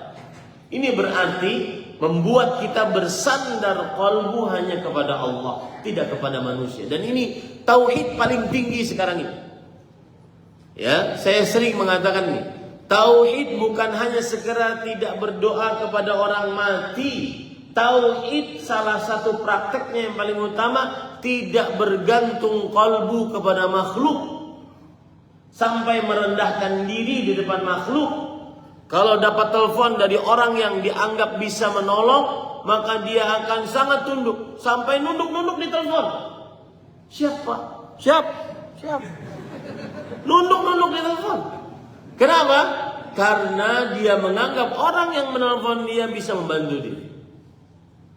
Orang yang belajar ini, maka dia hanya akan bersandar qalbu, bertawakal untuk mendapatkan kebaikan dunia atau dijauhkan dari keburukan akhir, keburukan dunia hanya kepada Allah Subhanahu wa taala. Dia akan bersandar penuh hanya kepada Allah. Ya, ini para ikhwan yang dirahmati oleh Allah Subhanahu wa taala. Kemudian pelajaran dari apa yang disebutkan dalam hadis ini juga adalah rufi'atil aqlam wa jaffatis. Pena diangkat dan lembaran sudah kering. Pena pencatat ketetapan takdir sudah diangkat, tidak akan pernah berubah. Lembaran yang ada dalam kitab Lauhul Mahfuz tidak akan pernah berubah. Ini pelajaran. Dan Allah berfirman akan hal ini, wa indahu ummul kitab. Itu disebutkan oleh Allah dalam Al-Quran. Wa indahu ummul kitab. Surat Ar-Ra'd ayat 39. Yamhullahu ma yasha' wa yuthbit wa indahu ummul kitab. Allah menghapus sekehendaknya, menetapkan sekehendaknya, dan di sisi Allah ada ummul kitab, yaitu kitab Al-Lauhul Mahfuz yang tidak pernah berubah. Si fulan penghuni surga, si fulan penghuni neraka sudah tercatat dalam kitab Lauhul Mahfuz. Ya. Tidak pernah berubah. Takdir makhluk seluruhnya sudah ditetapkan oleh Allah sampai akhirnya, sampai sedetil-detilnya di dalam kitab Lauhul Mahfuz tidak akan pernah berubah. Baik. Timbul pertanyaan yang sering ditanyakan, Ustaz, bukankah doa bisa merubah takdir? Sebagaimana hadis Rasul sallallahu alaihi wasallam. Sebagaimana hadis Rasul yang berbunyi la yaruddul qada'a illa ad-du'a. Tidak ada yang menolak takdir kecuali doa. Jawabannya ada dua. Yang pertama, yang dirubah takdir oleh doa adalah takdir-takdir yang ada pada buku catatan para malaikat. Oh, berarti ada 2 buku, Ustaz. Bahkan ada 4 buku. Kitab Lauhul Mahfuz, pencatatan untuk seumur hidup. Kitab Lauhul Mahfuz yang pertama, pencatatan untuk seumur hidup, pencatatan untuk 1 tahun, pencatatan untuk setiap hari. Berarti ada 4. Ya, ada 4. Ini yang berubah. Pada pencatatan-pencatatan ini yang berubah. Adapun yang di dalam kitab Lauhul Mahfuz, segala macam rinciannya dan akhirnya tidak akan berubah. Paham ini? Ini jawaban yang pertama. Jawaban yang kedua, para ikhwan yang dirahmati oleh Allah, yang berubah adalah kadar berkahnya. Gara-gara dia berdoa, uang 1 miliar bermanfaat lebih daripada dia tidak berdoa. Uangnya tetap sama 1 miliar. Gara-gara dia banyak menyambung hubungan rahim, umurnya yang 63 tahun lebih berkah dibandingkan saat dia berumur selama 63 tahun tapi tidak menyambung hubungan rahim. Jadi berkahnya yang berubah. Paham ini para ikhwan? Baik. Kemudian para ikhwan dirahmati oleh Allah, lanjutan dari hadis tadi. Hendaklah kamu selalu mengingat Allah, pasti kamu mendapatinya di hadapanmu. Ini hampir sama yang sebelumnya. Hendaklah kamu mengingat Allah di waktu lapang, niscaya Allah akan mengingatmu di waktu sempit. Nah, ini para ikhwan. Ini salah satu yang harus kita lakukan. Beribadah kepada Allah bukan hanya saat dalam keadaan sempit. Ada sebagian orang kadang-kadang beribadah kepada Allah saat perlu. Dan ini disebutkan dalam Al-Quran. Kalau sedang tidak perlu, jauh dari Allah Subhanahu wa ta'ala. Dalam surat Al-Hajj ayat 11. Wa minan nas man ya'budullah ala harf. Dan di antara manusia ada yang beribadah kepada Allah saat berada di tepi. Saat sempit, banyak masalah. Saat dapat 5 musibah. Walanabluwannakum bisyai', sungguh kami akan uji kalian dengan rasa sedikit dari rasa lapar, rasa takut, rasa harap.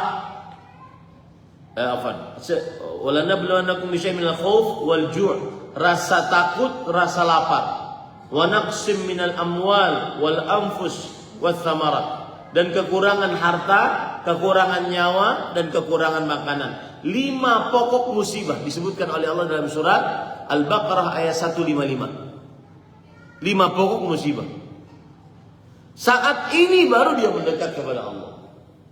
Saat ada takut, saat ada rasa lapar, saat kekurangan makanan, saat banyak yang diwafatkan, baru dia mendekat kepada Allah. Ini disebutkan oleh Allah. Di antara manusia ada orang yang menyembah Allah saat berada di tepi. In asabahu khair itma'anna bih. Jika ia memperoleh kebajikan, maka ia tetap aja dalam keadaan demikian. Wa in asabatu fitnah inqalaba ala wajhi khasira dunya wal akhirah. Tapi jika dia mendapatkan suatu bencana, baru setelah itu dia ke belakang berdoa pada Allah Subhanahu. Paham ya ini para ikhwan? Hati-hati. Jangan berdoa hanya kepada Allah. Jangan berdoa kepada Allah atau beribadah mendekatkan diri kepada Allah hanya dalam keadaan lapang. Hanya dalam keadaan sempit saja. Berdoalah, beribadahlah, dekatkanlah diri kepada Allah dalam keadaan lapang. Niscaya saat sempit Allah akan mengenal kita. Itu maksud daripada hadis ini. Ketahuilah bahwa apa yang semestinya tidak menimpamu tidak akan menimpamu, dan apa yang semestinya menimpamu tidak akan terhindar darimu. Karena sudah apa? Ada ketetapan dari Allah. Ini air di depan mulut saya. Kalau memang bukan ketetapannya untuk saya, kira-kira 1 tetes bisa masuk gak ke mulut saya? Tidak. Walaupun bapak ibu menolong saya, kira-kira bisa masuk? Tidak. Begitu iman, begitu tawakal. Sebaliknya, ini air di depan mulut singa. Kalau itu adalah ditetapkan untuk saya, kira-kira saya bisa meminumnya enggak? Bisa. Begitu tawakal. Ya, begitu seseorang beriman kepada takdir ketetapan Allah Subhanahu wa taala. Itu yang dimaksud dari apa yang disebutkan tadi. Annama asabaka lam yakul yukhta wa ma akhtaka lam yakul yusibak. Apa yang menimpamu karena memang sudah takdirmu tidak akan pernah meleset darimu. Apa yang belum kamu dapatkan karena memang belum ditetapkan tidak akan pernah kamu dapatkan. Berarti para ikhwah, sekeras apapun orang berusaha, sebesar apapun modalnya, ternyata memang ketetapannya belum banyak hasilnya, itulah takdir dia. Itulah ketetapan dia. Tapi ingat, perkataan ini bukan untuk putus asa atau menyerah, yang disebut dengan tawakul, bukan tawakkul. Bukan tawakal, tapi tawakul. Habis wawunya ada alif. Itu namanya menyerah, itu namanya putus asa, itu namanya pemalas. Kalau ada takdirnya pasti dapat. Saya cukup duduk di atas sejadah. Astagfirullah, astagfirullah. Habis 1000 kali ya di bawah. Oh enggak ada, istighfar. Ya akhi, kerja. Ini pada ikhwan yang dirahmati oleh Allah Subhanahu wa taala. Kemudian Rasulullah SAW bersabda, ketahuilah sesungguhnya kemenangan menyertai kesabaran. Apa maksudnya? Seseorang akan dapat apa yang dia inginkan ketika dia bersabar. Man sabara dhafira. Siapa yang bersabar, dia akan mendapatkan apa yang dia inginkan. Ya. Wa annal nasra ma'as sabri. Kemenangan bersama kesabaran. Kesabaran menghasilkan kemenangan. Saya kemarin baca kisah seseorang masih hidup. Kalau dalam buku sejarah saya biasanya memakai kitab, atau saya suka baca kitab namanya Al-Lu'lu'u Al-Maknun fi Sirati An-Nabi Al-Lu'lu'ul Maknun pokoknya. Yang ingin baca sejarah lebih dalam, lebih luas begitu, ada kitab namanya Al-Lu'lu'ul Maknun. Penulisnya ini subhanallah,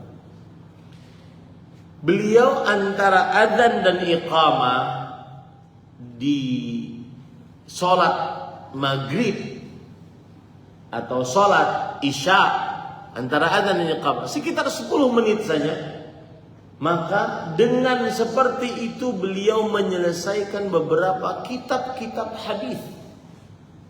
Musnad Imam Ahmad yang berjilid-jilid itu beliau selesaikan. Waktu bacanya cuma kapan? Antara adzan dan iqamah 10 menit. Baik sholat maghrib atau sholat isya, 10 menit saja menyelesaikan berbagai macam kitab. Dan ini juga ada guru syekh saya yang ngajar magister.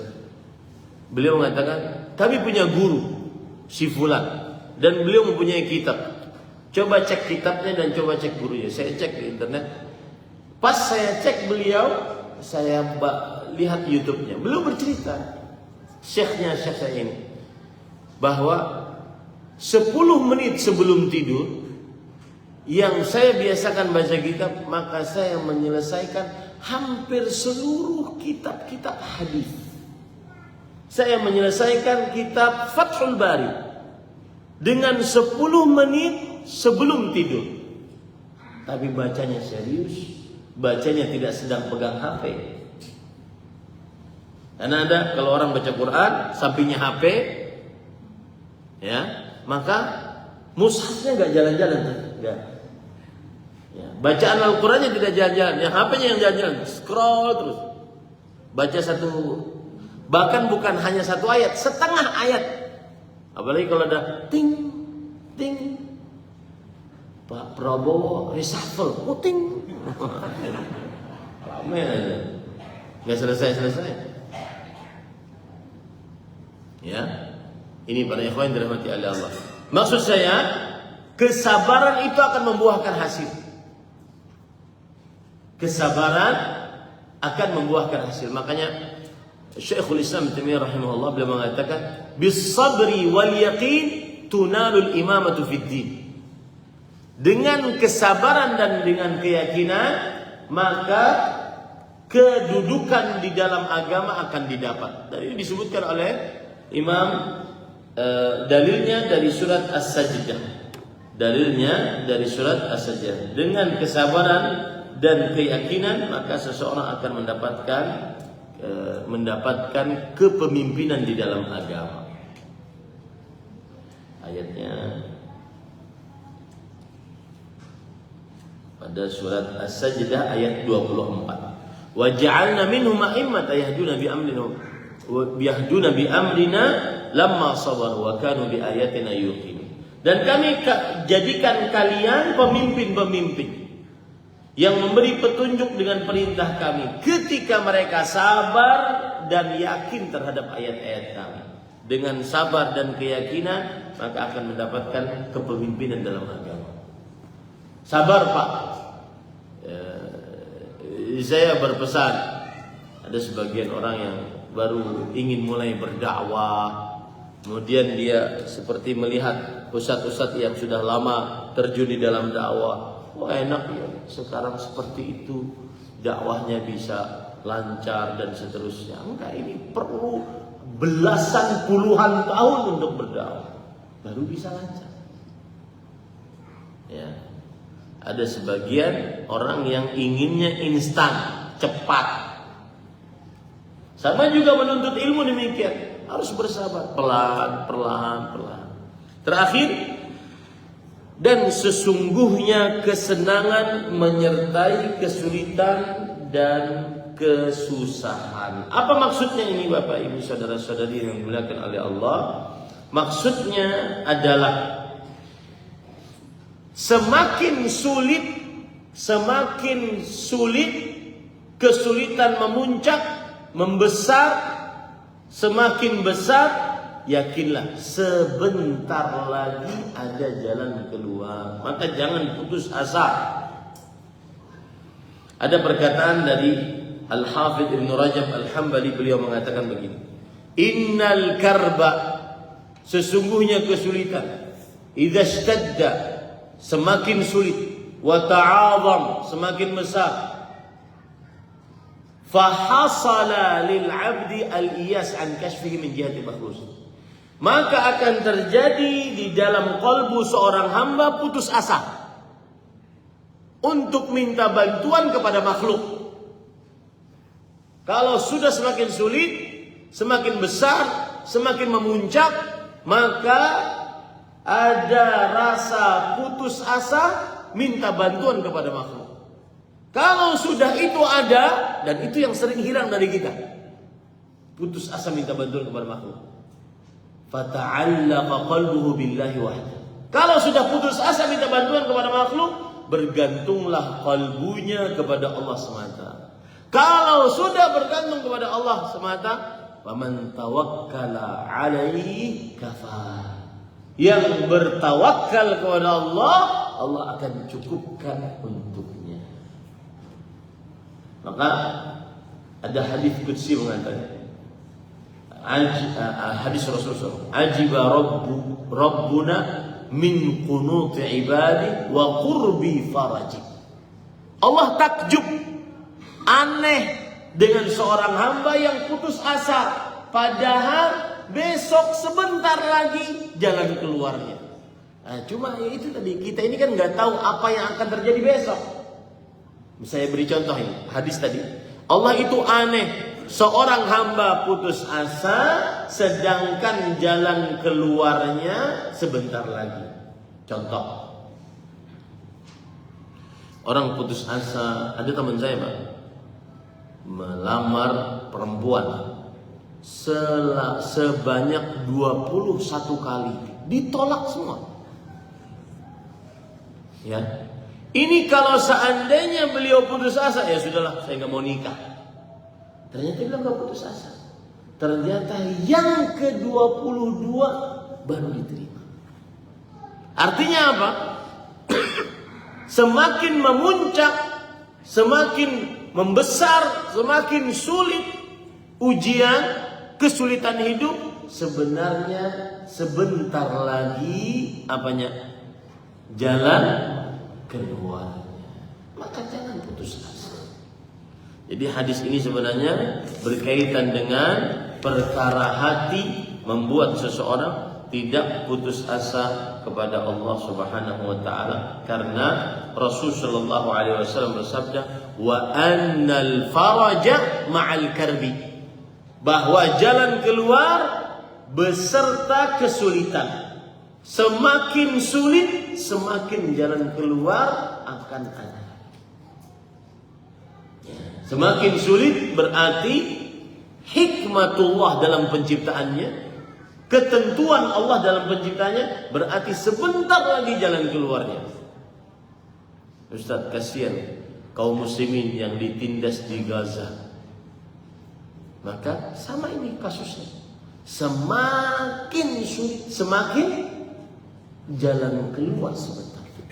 Itu keyakinan yang harus tampak dalam diri kita.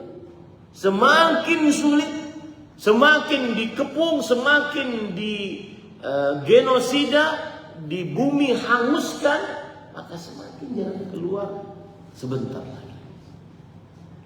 Selalu seperti itu di dalam kehidupan kita. Tanamkan itu bahwa wa annal faraja ma'al karbi. Kesulitan jalan keluar bersama kesulitan. Semakin sulit, semakin dekat jalan keluar. Semakin mudah, semakin jauh jalan keluar.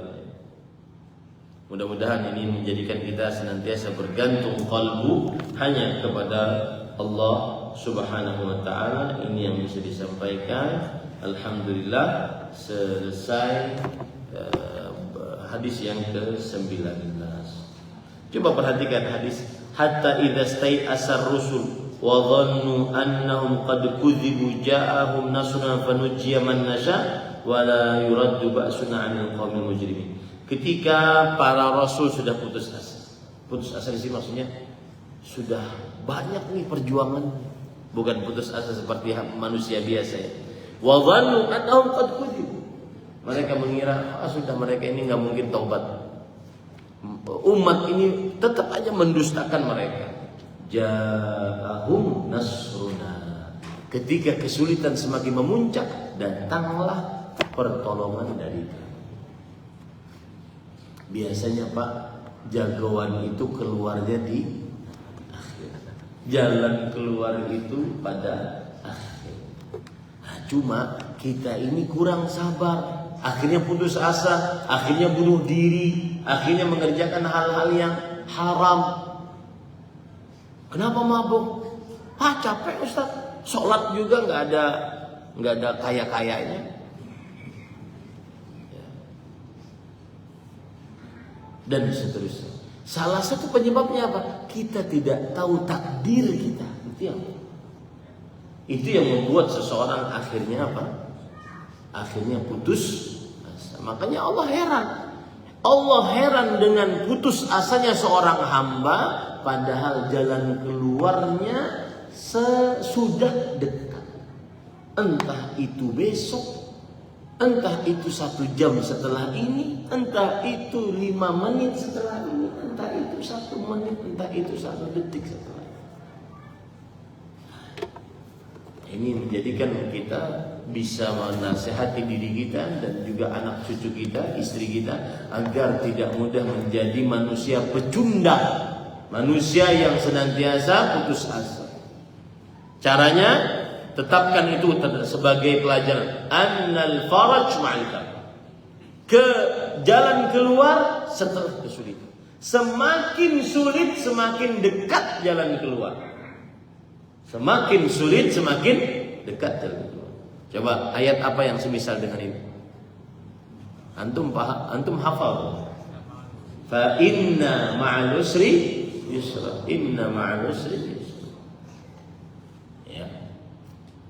Sesungguhnya bersama kesulitan ada kemudahan.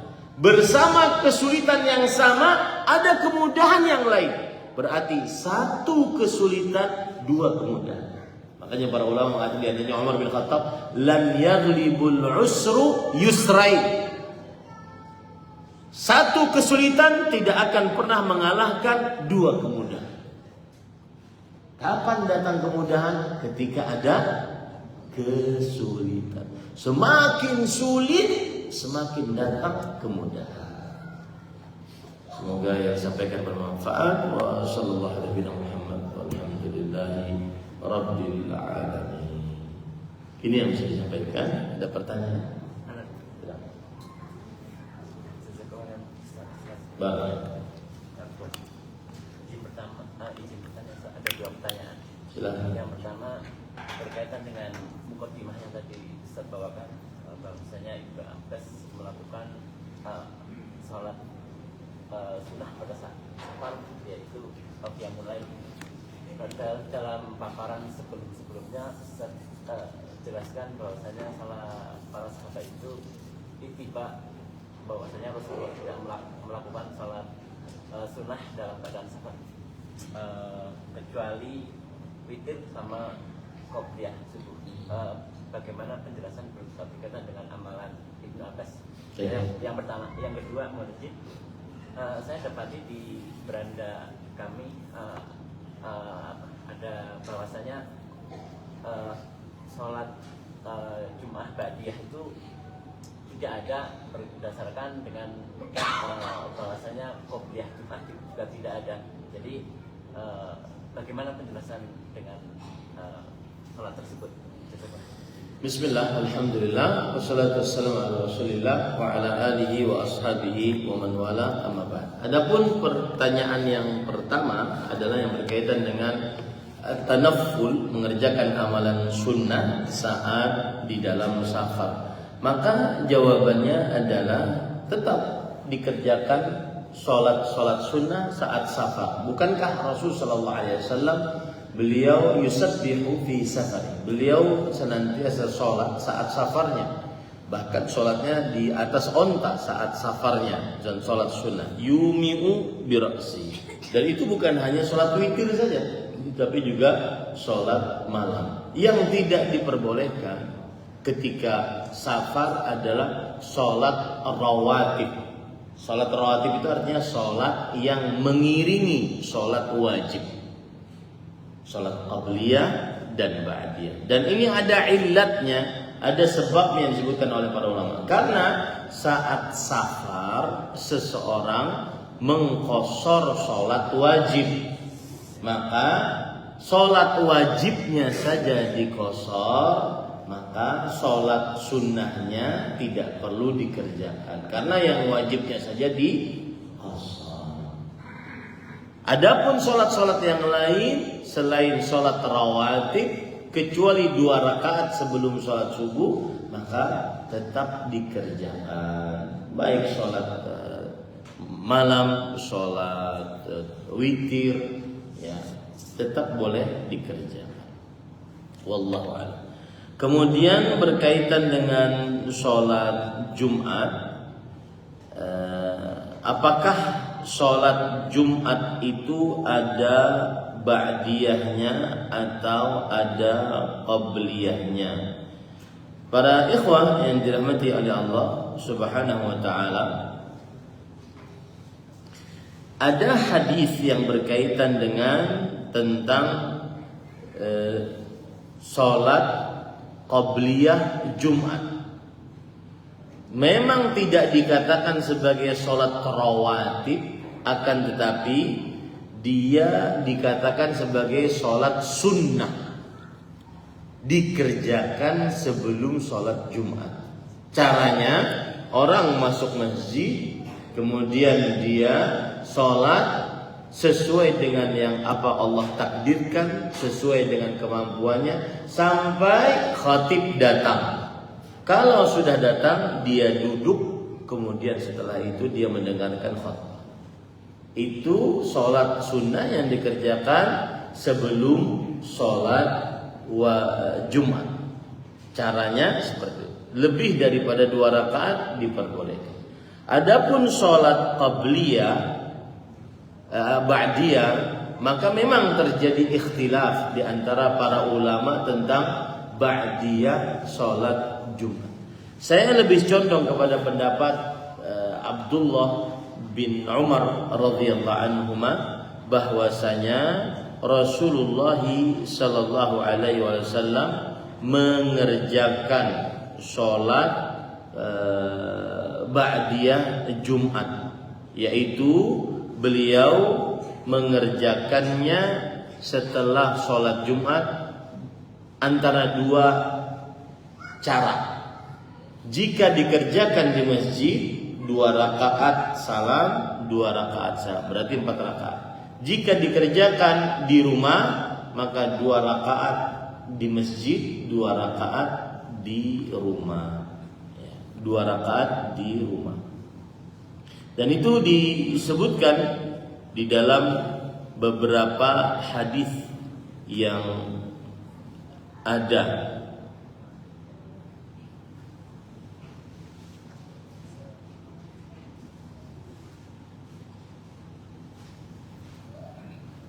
Di antaranya sebab sholat-sholat yang ada sebabnya, sholat-sholat yang ada sebabnya. Dalilnya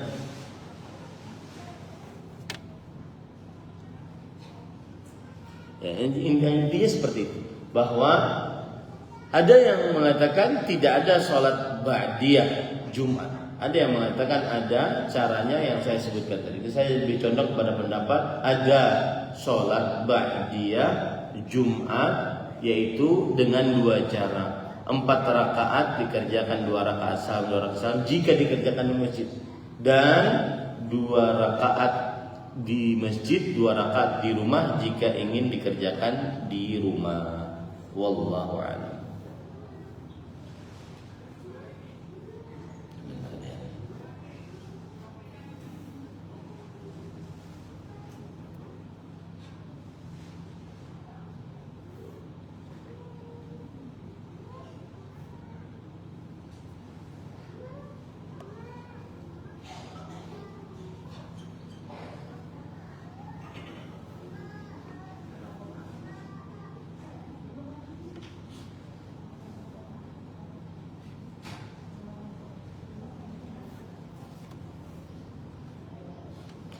Coba perhatikan hadis riwayat Muslim.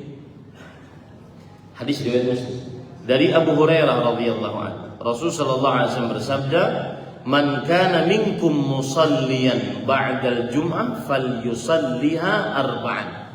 Siapa di antara kalian ingin sholat setelah Jumat, sholatlah 4 rakaat. Sholatlah 4 rakaat. Hadis riwayat Bukhari dan Muslim dari Abdullah bin Umar radhiyallahu anhu. Kana Rasul sallallahu alaihi wasallam yusalli yaumal jum'ah raka'ataini fi baiti. Adalah Rasul sallallahu alaihi wasallam salat pada hari Jumat, yaitu setelah salat Jumat 2 rakaat di rumahnya.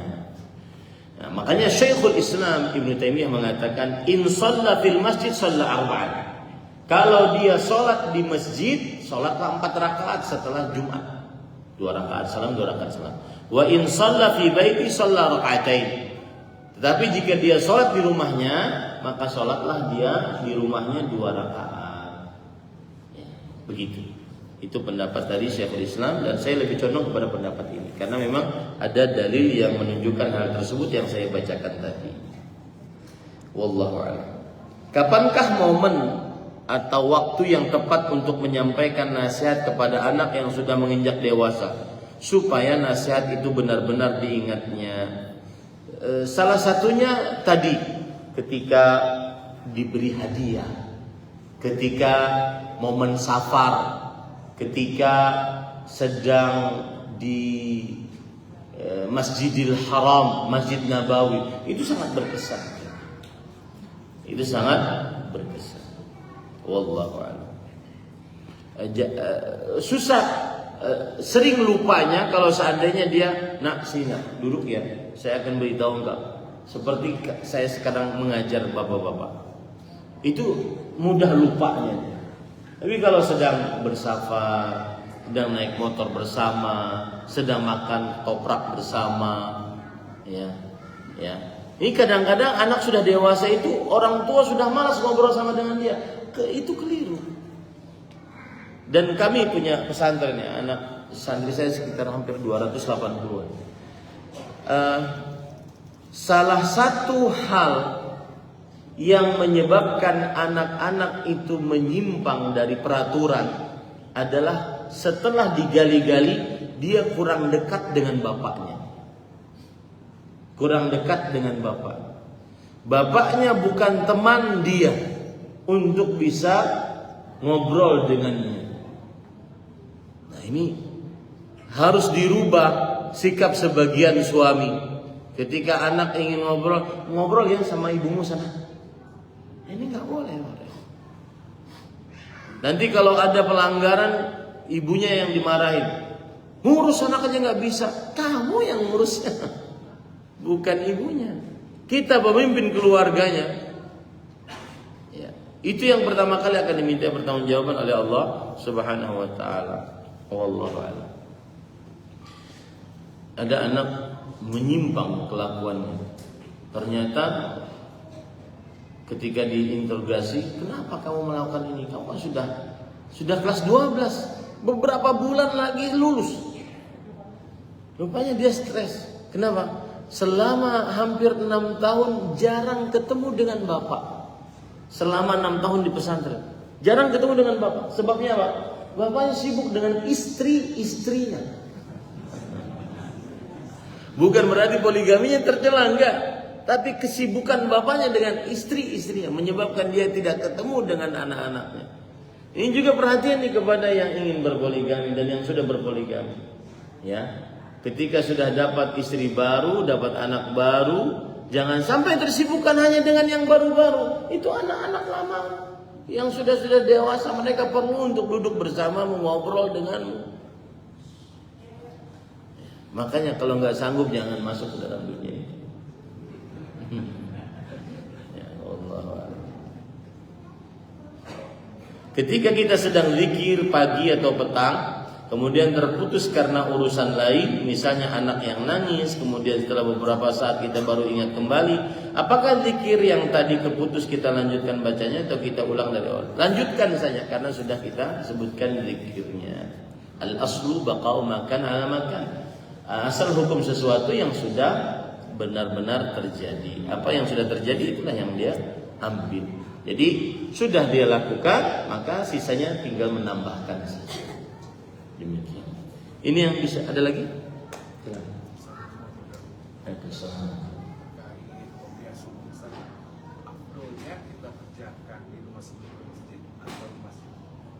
Qobliyah subuh. Sebenarnya setiap sholat rawatib atau setiap sholat sunnah yang paling utama dikerjakan di rumah. Rasulullah SAW bersabda, afdalu salatil mar'i fi baiti illa al-maktubah.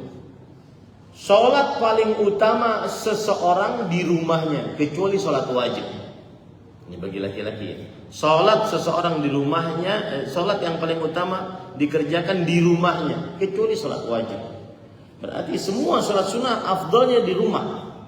Cuma yang jadi masalah kalau kita salat qabliyah subuh di rumah terlambat takbiratul ihram imam.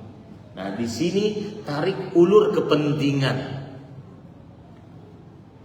Kalau sudah ada tarik ulur kepentingan antara mengerjakan sunnah, sholat sunnah rawatib di rumah dengan mendapati takbiratul ihram imam, mana yang lebih tinggi kedudukannya itu yang lebih didahulukan.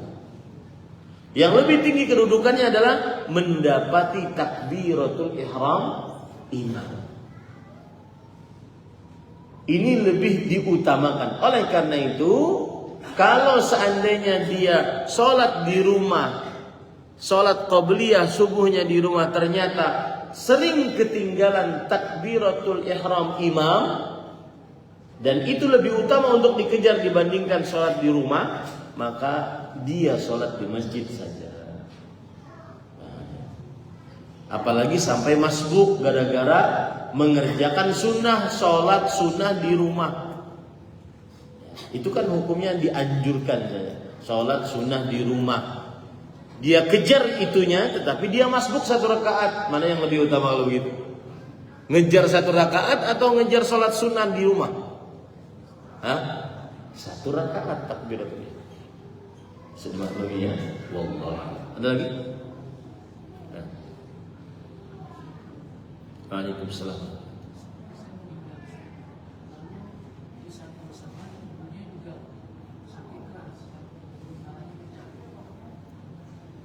Sampai sekarang sudah jalan 2 minggu belum kasih tahu kadang ibu ini fit gitu. Nah, pertanyaan saya sekarang apakah boleh tetap berbohong alias tidak masjid atau dikasih tahu beliau sehat gitu bisa. Karena kita sudah cabut takutnya belum lagi gitu. Ibunya sadar, meskipun pembuluh darahnya pecah, sadar 50%. Tidak usah diberitahu. Ya. Yang penting kesehatan sang ibu dulu daripada anaknya, daripada memberitahu kematian anaknya. Dijaga perasaan ibunya agar dia sehat. Nanti kalau seandainya diberikan kesedihan, mungkin akan berpengaruh terhadap kesehatan. Dijaga, tetapi menjaganya ya kan ibunya 50%, artinya kadang bisa koma, kadang tidak perlu untuk menceritakan selama ibu tidak bertanya. Saya ingat mama saya rahimahullah kalau sudah urusan pembuluh darah pecah. Dan ini tahadutsan bin ni'mah, dan ini saya anggap sebagai bakti saya kepada ibu. Saya ingin ceritakan, mudah-mudahan jadi inspirasi. Mama itu rahimahullah ahli ibadah.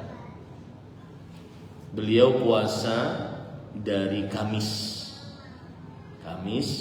karena puasa Kamis, Senin Kamis. Kemudian Jumat, Sabtu, Ahadnya 13, 14, 15. Berarti nyambung. Ya, nyambung. Biasa umur sudah 60-an, puasa setiap hari kan lemah. Kamis puasa, kemudian Jumat, Sabtu, Ahad, kemudian berpuasa. Hari Ahad yang aturan habis kajian, saya ingat banget, saya ngisi kajian, saya bojeng beliau ke tempat kajian saya. Pulang juga begitu. Yang aturan habis kajian, beliau habis subuh kajian, kemudian pagi lagi kajian. Aturan itu hanya istirahat. Tetapi tamu datang, beliau paksakan untuk menerima tamu. Sampai akhirnya keletihan. Darah tinggi naik, darah naik menjadi darah tinggi, kemudian pembuluh darah pecah. Dan saat itu masih berpuasa. Kalau saya tidak suruh untuk berbuka, maka niscaya tidak berbuka.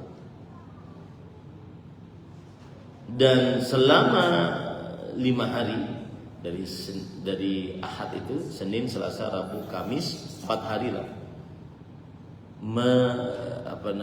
meninggal di koma, tetapi masih bisa berbicara. Satu saja yang saya minta saat itu dari ibu, Bu, relakah mama terhadap anak-anak? Ketika sudah ada ucapan seperti itu, maka niscaya seseorang akan berbahagia. Karena keridhaan orang tua adalah ridhonya Allah Subhanahu wa taala. Yang patut diperhatikan di sini pelajarannya adalah bahwa sepekan sebelum kejadian itu, malam Kamis tepatnya, setelah saya ngisi pengajian dan mama hadir. Mama bertanya kepada saya, saya dipanggil Jain di rumah. Orang kalau dalam keadaan koma, apa yang dilakukannya? Orang kalau dalam keadaan koma, apa yang dilakukan? Maka saya jawab, sesuai dengan kebiasaannya. Kalau biasanya baca Quran, meskipun mungkin dia tidak terdengar oleh orang lain, dia akan baca Quran. Kalau dia biasa berzikir, meskipun dia tidak terdengar orang lain, maka dia berzikir sesuai dengan kebiasaan. Man syabba ala syai' syabba alaih. Siapa yang kebiasaan di masa mudanya di atas sesuatu, maka saat tuanya dia akan terbiasa dengan sesuatu tersebut. Yang menjadi pelajaran para ikhwan dirahmati oleh Allah, sibukkan diri dengan membiasakan kebiasaan-kebiasaan yang baik, maka kita akan mati di atas kebiasaan tersebut. Semoga kita semua diberikan afiat oleh Allah, petunjuk oleh Allah, istiqamah oleh Allah untuk senantiasa di atas ketaatan. Wassallallahu nabiyana Muhammad walhamdulillahi rabbil alamin. Subhanakallah bihamdik, asyhadu an la ilaha illa anta astaghfiruka wa atubu ilaik. Wassalamu alaikum warahmatullahi wabarakatuh.